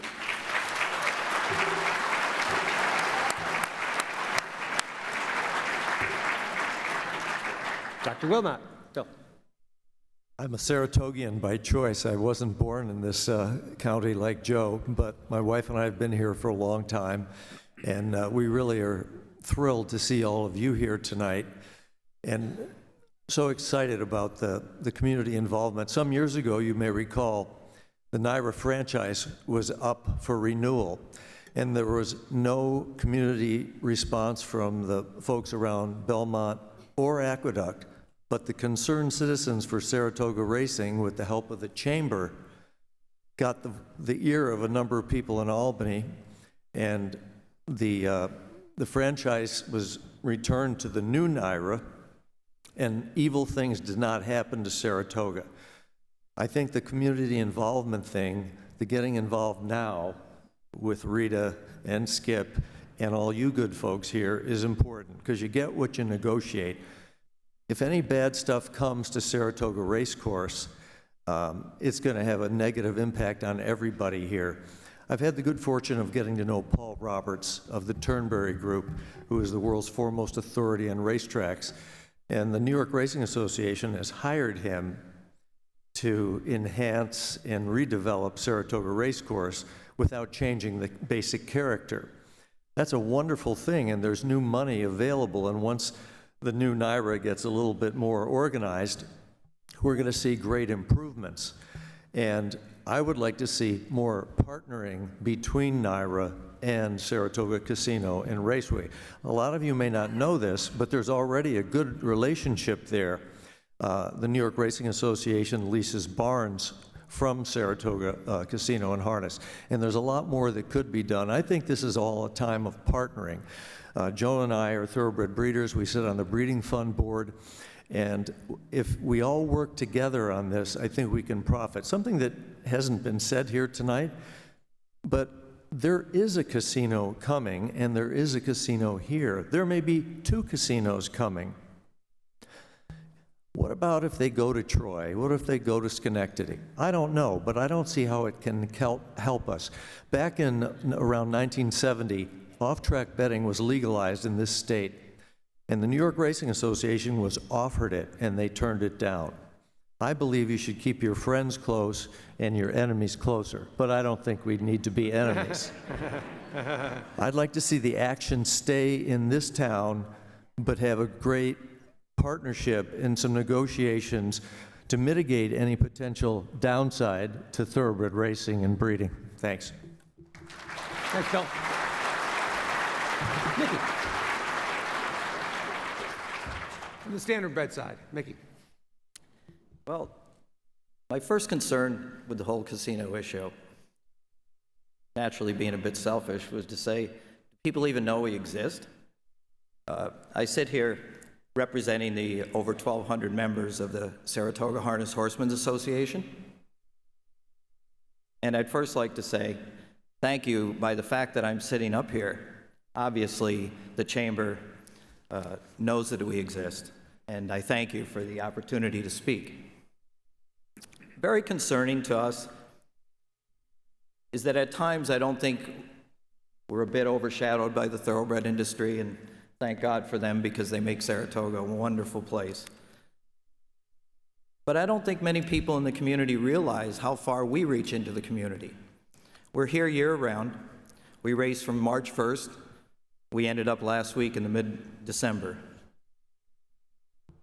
And there's at least 300, I estimated at closer to 350 people who make our livelihood racing standardbred horses or participating in that, whether it's blacksmiths, veterinarians, veterinary clinics, the feed dealers, the training centers. There's 3 major training centers in the area in addition to the horses that train right at the Saratoga facility. There's people who supply bedding, which is mostly wood shavings and sawdust. There's the tack shops, naturally the grooms. And we feel that we are a part of this community. And at times we don't know that that's recognized. And I think it's really important that we get that word out to you. And I know that we're a big part of the community because when my wife coaxes me to go downtown quite often, when we go to the restaurants, or we go to the movie theaters, or we go to some of the entertainment venues, be it SPAC or even sometimes some of the much smaller things that go on, we never go without seeing so many of the guys that are involved in our business. I know because my wife looks, oh no, not horse talk again. So I know we're a big part of this community. We can't walk downtown without running into other trainers, drivers, owners of horses.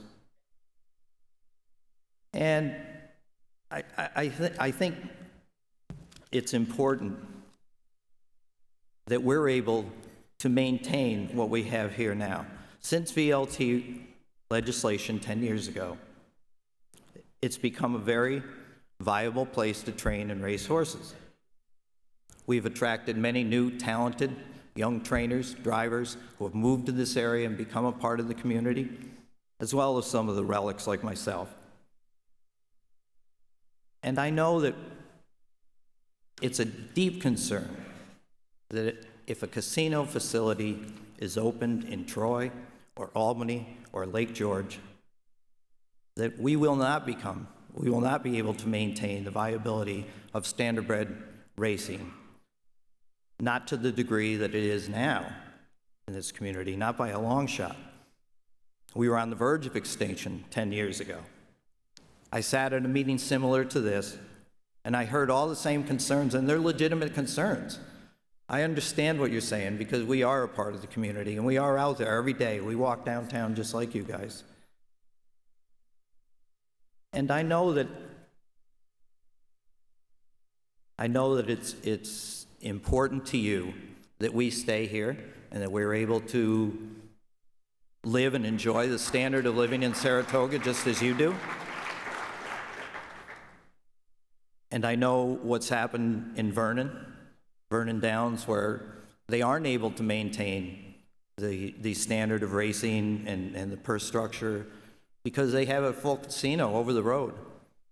And the two just can't, it can't happen. It's gonna take so much of the percentage that goes toward racing and purses that I dare say Saratoga Raceway and standardbred racing will not exist here. So I just wanted to express that concern to you and make sure that you know that we are here and that we are downtown and that our customers come to town to watch their horses race. and they stay in your motels, and they go downtown to your restaurants, because like my wife, their wives don't want to just go to the races either. They want to enjoy the beautiful downtown Saratoga, just like all of you do.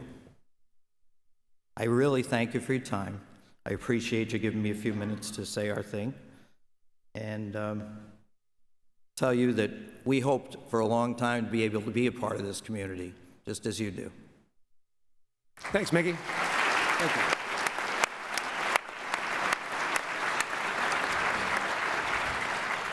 Any general thoughts, comments from?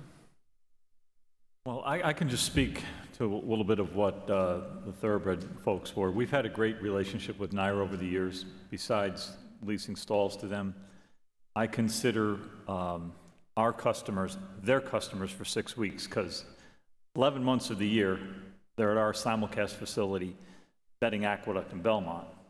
And we've had such a good relationship with NYRA that recently we've been able to simulcast the Saratoga program, which has been a godsend, and I think really appreciated by a lot of our customers.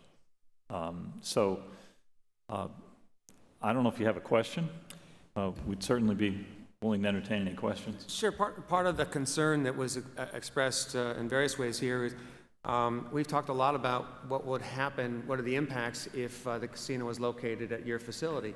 Can you talk about the impact on your facility if a casino license is granted to a competitor in the Capital District outside of Saratoga County? You want to talk to that? Well, I can talk to the first thing.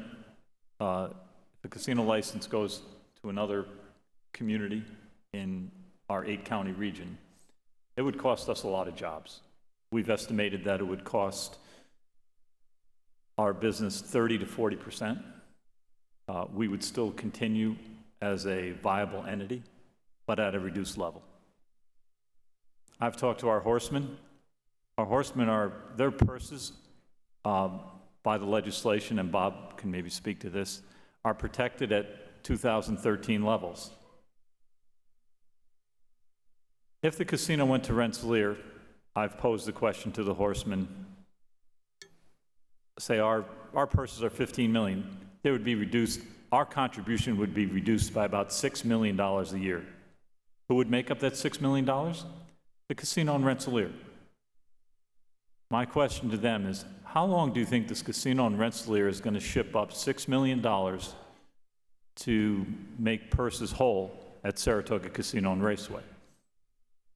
I don't think it's going to go on for a long time. And so it's two things, both economic, it's jobs, and it's the viability of our horsemen. We've had a great relationship with them over the years. Harness racing's never been stronger. The New York breeding industry, both of you folks are breeders.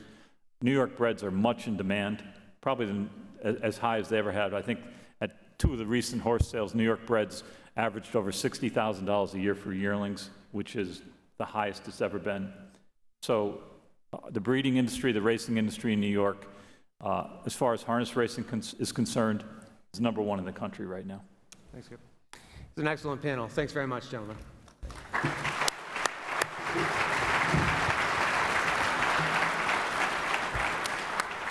We are going to take a break in about 10 minutes. Before we have to do that, yeah, Jim's done.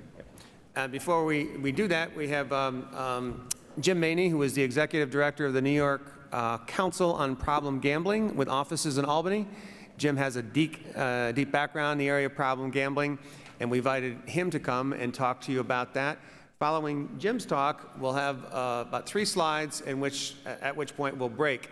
And the reason for that break is so all of the questions that you have been emailing in or Twittering in or tweeting in or whatever you do with that, and those who are on the jockey at 101.3 FM, who also want to do that, they can email those questions in to us, and we'll take them, and then we'll reconvene. Jim, take us away. Thank you. Good evening, everybody. I don't know where everybody's leaving for. This is the most important part of the whole night. Anyways. I'm very thankful to be invited tonight. I've been the executive director for the New York Council on Problem Gambling since 2001, and I've never spoken to a crowd this large. It says something about your community, that this is an important topic, that's an important issue that you wanted to have addressed. I thank you for that. What we do know is this is about gambling, right? Flat track's about gambling, harness track's about gambling, and as Bob started the presentation tonight, Mega Millions is about gambling. Do you know if Mega Millions if there's not a winner tomorrow, the jackpot will be over $1 billion? $1 billion. So when we take a look at our community, now I'm not from this community, probably the only person not from this community. I have to leave and go down past Albany. In fact, my wife just texted me saying she's going to bed. She's not waiting up for me. But anyways, we can't think about problem gambling in a vacuum here. We have so much gambling that's going on in our community, and we don't have a plan to deal with it yet, do we? We don't. We have partnerships all over the place. I heard tonight, I love that word, partnerships, cooperation. And we need to do the same thing when it comes to problem pathological gambling. All right, that's the first thing we have to do. We do not have a state-funded treatment program here in Saratoga whatsoever. We don't have policies and plans in place to deal with folks that may have difficulties. And we do know a couple things. Most of the people in New York can gamble without having any difficulty. Unfortunately, some cannot. And that means we have to do everything we possibly can from a community level to do what we call industry-wide responsible gambling. And responsible gambling does not start at the racino. They will do their fair share of what needs to be done. What also needs to be done is everybody else. We know the biggest increases in gambling are on the internet right now. Internet gambling is exploding, and it's exploding in our community. Fantasy football is exploding in our community. We have gambling. One of the norms of Saratoga is that it's a gambling town. With that norm comes the ability for people to sometimes overlook the problem. What I hope comes out of tonight is that we start really addressing this issue of problem gambling in our community. It seems like listening tonight, this was wonderful. We took a look at everything. We're taking a look at hotels and food and retail and a variety of things. Let's make sure after we leave tonight that somehow we take a look at addressing and coming up with a comprehensive plan to address problem pathological gambling in our community. And that's all I need to say tonight. And I thank you for having me.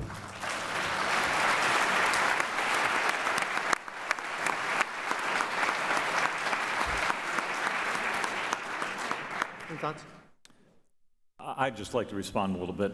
I want to thank Jim for coming here. Jim's been a friend for the 10 or 11 years that he's worked down in Albany. And I want to assure you that we have, during our orientation, all of our employees, we train them in various areas. The two areas that we are most aware of is underage gambling. Not only can we be fined a lot of money and lose our license, but we take that very seriously. In all of our orientation classes, we have a course on programs that we've put in place. We have security guards at every one of our entrances to guard against underage gambling. All of our employees are really aware of the programs we've put in place, and probably our best program is put in place by our security department. We have a self-exclusion program that Jim might want to speak to, that because Jim and one of his colleagues, Michelle Haddon, came up and spoke to us about establishing best practices in the state. But we have a self-exclusion program that our security staff has put together, and it is probably the hallmark for the state. Folks that have a problem come in, they fill out an application statement. The rules and regs are there. They're going to bar themselves from our property for 1 year, 3 years, or 5 years. And we inform that if they do come back on property, they could be arrested. And it's something we take very seriously. And I think it's a great program that we have in place. I've learned two things from Jim. when it comes to compulsive gambling. Make sure that your folks are aware of it. When I say your folks, our 630 employees, they're aware of problem gambling, underage gambling. And the second thing is we need to put some process in place to take care of the problems for the folks in our community that have that problem. And I think we need to work on that. But we're committed to that. And with Jim's help, I think we'll have a great program in place. Bob, the statute deals a bit with problem gambling, and how does it do that? It has a whole provision on that the facility will have a problem gambling, responsible gaming protocol, and also as part of the application, the facility, in response to the RFA, will have to propose what it will do to address responsible gaming or problem gaming. There will be undoubtedly many other forums and discussions and debates and so forth, and Jim said he would graciously come back up the Northway and attend any of those. We're delighted that he has come tonight to share his views, but we'd love to hear more from you as the discussion goes on. Thank you so much, Jim.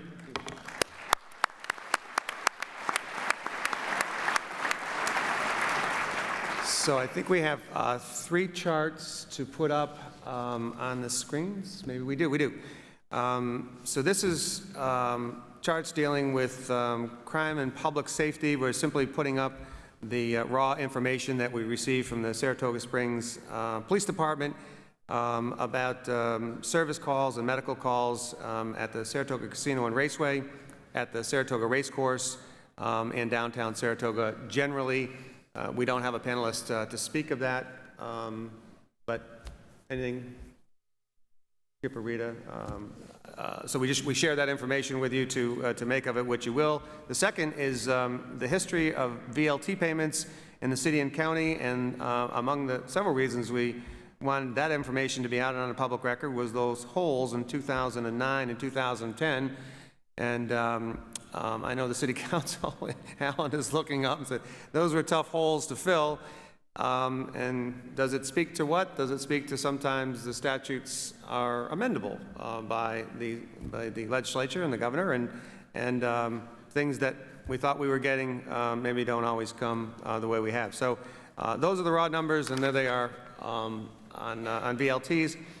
And Senator, thanks to your office, we were able to get information. This is projected future casino revenues. This is from the governor's office. This is not our information. So we lay it out there. This is what the governor's office projects in terms of splits for the city and for Saratoga County, and annual appropriations for VLT. And so, again, these charts are up there and available. We commend them to you on the website.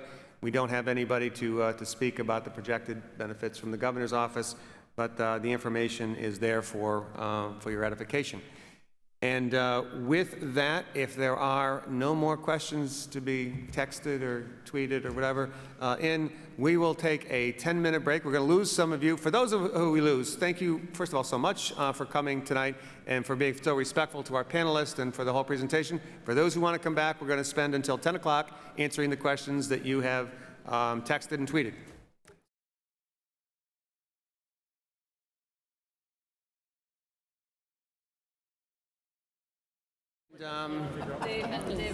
We have about half a dozen questions that we'll go through, and the good news is we'll be out of here well in advance at 10 o'clock for those of you who were good enough to stay with us, which is great.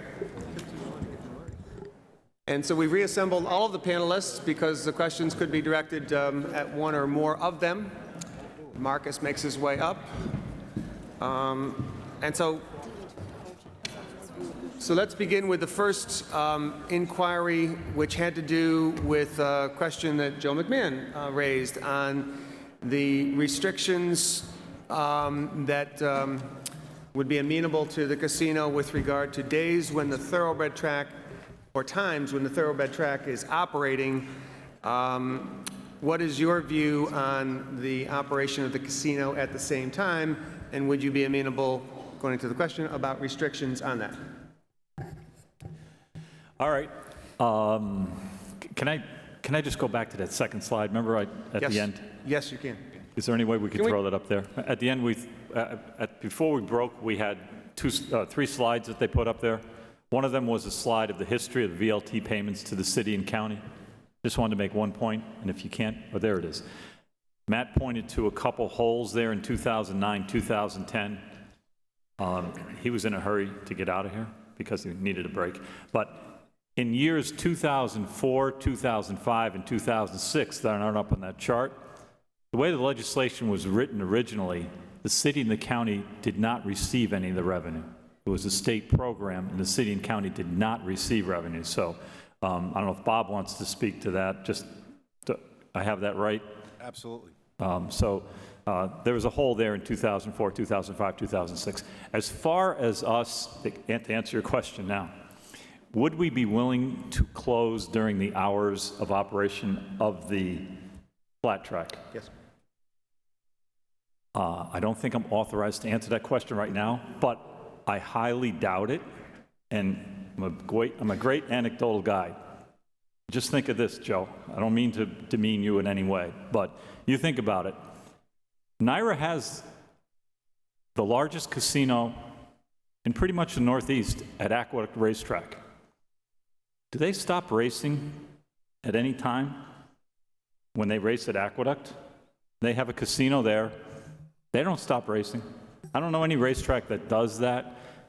Well, we're not talking about any casino. We're talking about a Saratoga casino. And like I said, Saratoga is unique in that everything happens in Saratoga because of cooperation with one another. We don't cannibalize each other. That's what that would be doing. Now, Kathy Marcion gave me a great suggestion during the break. Now, you know, I think that this is an open issue, and I think a lot of people have got different opinions on it. I happen to believe that that's paramount to this whole deal. Now, the Raceway runs their racino all day long during racing as it is now. I would say a good compromise would be that they continue to run the racino part of it, but the table games don't start until 5 or 6 o'clock at night. Now, would that be fair? You said before that you wanted to run a Saratoga-style casino. Well, I would tell you that a Saratoga-style casino didn't start until 7 o'clock at night. Joe, in deference to you, we'll put it on the table, and I'm certainly not authorized to make a decision right now, or to make any decision, but I appreciate that if you think that's important enough, we'll consider it. I think that's all I can tell you right now. Fair enough. Appreciate that. Second question is, why couldn't downtown merchants have stores in the casinos, or can they have stores in the casinos? There's a question. You know, once we know better what we're bidding on, and you know, there's chuckles when I say that, but until we know what we're bidding on, we can't speak to that. Do we want to involve downtown retailers in whatever happens in our bid? Absolutely. And will we work with them to find the best way to do that? Absolutely. Any retail folks? Nope. Okay. Skip and Rita, will the casino guarantee a contract that the recreation fields will continue to be available for the city if the casino is built? We have every indication of keeping those fields in play. Any of our expansion will take place in the other direction. Where the fields are? No, in the other direction, away from the fields. So at this time, I think they're pretty safe, and I think they will be in the immediate future. Would a casino have to pay bed tax to the city from the hotel? So that's the occupancy tax, and that's at the 2%, Cindy, is it? 6%. 6% divided up 3 ways. Anybody know that, Rita? It's the easiest and shortest answer of the night. Yes. Okay. So in retrospect, Mark would be getting some of that revenue. The city center shares in that revenue. On Questions with regard to the ownership and operation. Question looking to know, it's great that you've been here with 36 years and you rated with 10. Tell us a little bit about the actual ownership and are there outside entities, Delaware North or others, and how that works as opposed to more than Skip and Reed? I can speak to that. Sure. Delaware North, when we first launched our racino operation, if everybody wants to refer to it, they were a vendor that ran that part of our operation for us. That lasted for 5 years. We're currently partners with them in the Gideon Putnam Resort, so that is the extent of Delaware North. As far as our ownership, Dan Garrity is the president of our company. The Garrity family has a rich history of supporting racing. Joe Garrity, the late Joe Garrity, has been associated with Saratoga Casino and Raceway since 1987. Joe Garrity bred hundreds, and Joe can attest to this, and so can Bill. Joe Garrity bred hundreds of thoroughbred horses and standardbred horses. Dan currently owns a couple thoroughbreds. He's very active in the planning, and his vision is really what has really been our direction for the last 10 years. We also have a lot of, all of our board is made up of local folks, and I believe we are an S Corp with less than 35, we're a privately held company with less than 35 people who own a share in the company. So the corporation would be the licensee? Correct. Bob, if there were a sale of the license, the operation or the facilities in one form or another, in other words, if Dan Garrity decided to sell, what does the license follow whom? The corporation or the individuals? The license follows the entity, and again, pursuant to the regulations, they'll be amplified as to how that change of ownership would occur. But if current law is any guidance based on what the VLTs do, in Saratoga's case, I believe each member has to submit an application. Any member of the ownership is a potentially key, what's called a key employee in the industry. They have to go through an extensive license, background check, and licensing procedure. As part of that, in the VLT area, owners come in, owners come out, people pass on, people sell shares. Anything like that would have to be reviewed by the Gaming Commission and approved by the licensing division and the Gaming Commission. But the entity is the applicant is the one that will get the award, and then if there's a sale later on, that would have to be approved by the Gaming Commission. Understood. And we've got a question on possible extension on Crescent Avenue, but as we do, is it possible to put up the governor's slide that we had at the end, because we have a question on that coming next. But pending that, Skip and Rita, has an on-off ramp been considered for Crescent Avenue extension? To the best of my knowledge, no. And is that do you view that as a problem or impediment, the absence of an on-off ramp, Crescent? I wouldn't think so. You're talking about Crescent. The traffic can only go north now. Yep. I think that would be a major consideration. Bob, changes in the rules. We talked a fair amount about the funding rules as they are applied, and this questioner wants to know how long are there assurances for the rules as they are established in this legislation? The rules or the statute? How long are the funding mechanisms and the division of money? How long is that good for under New York law is the question. Until the legislature changes their minds. Okay. It might have been self-evident, but I think that's... The reality is, if the VLT statute is any guide, The VLT statute and the splits for the state, the facility, the purses, the breeders was changed at least 3 times and perhaps 4 times. As the facility evolved and the revenues became clearer, the legislature recognized the need to change it. Presumably, the casino statute will undergo some changes at some point.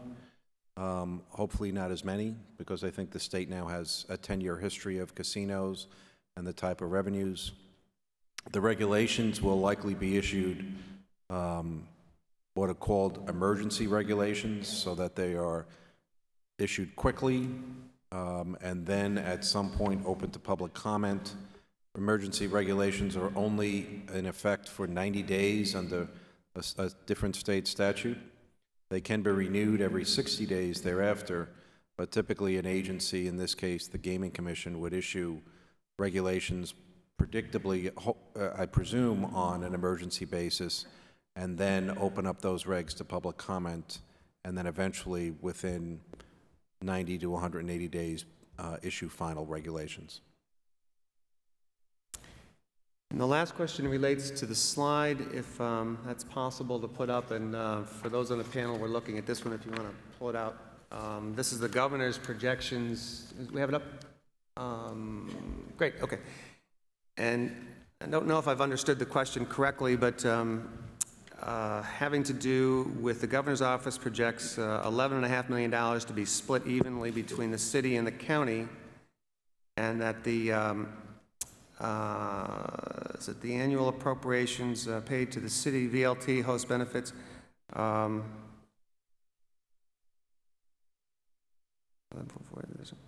The issue getting at here is this significant increase in funds that the governor projects to the city and county. How does that arithmetic equate with the addition of a modest number of table games? Is there any correlation between the revenue generated at the casino and the net funds paid to the city and county, if I'm explaining that question correctly? As to exactly how they came to these numbers, none of us is going to hazard to speak for the governor and Division of Budget and how they came up with those.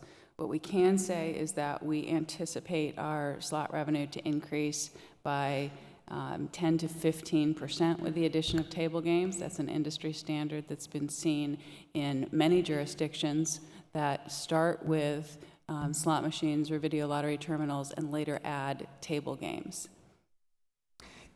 Have you, maybe you have or have not talked publicly about what you anticipate your revenues to increase in the coming years if you're awarded a casino license? Have you talked about that publicly, or are you willing to do that? Yeah, we anticipate that we'll follow this same standard that's been seen in other locations, and 10 to 15% increases in slot revenue above and beyond table revenue. There are no more questions from the panel. That exhausts the questions that we have taken in and gathered up. And so with that, it's time to thank several people. On number one, all of the panelists who have offered their time to do that, the Chamber and the Convention Bureau for putting it on, and thank you to you for being a respectful audience to vigorously debate the issue. And thanks so much, and that concludes. Thank you very much. Yes.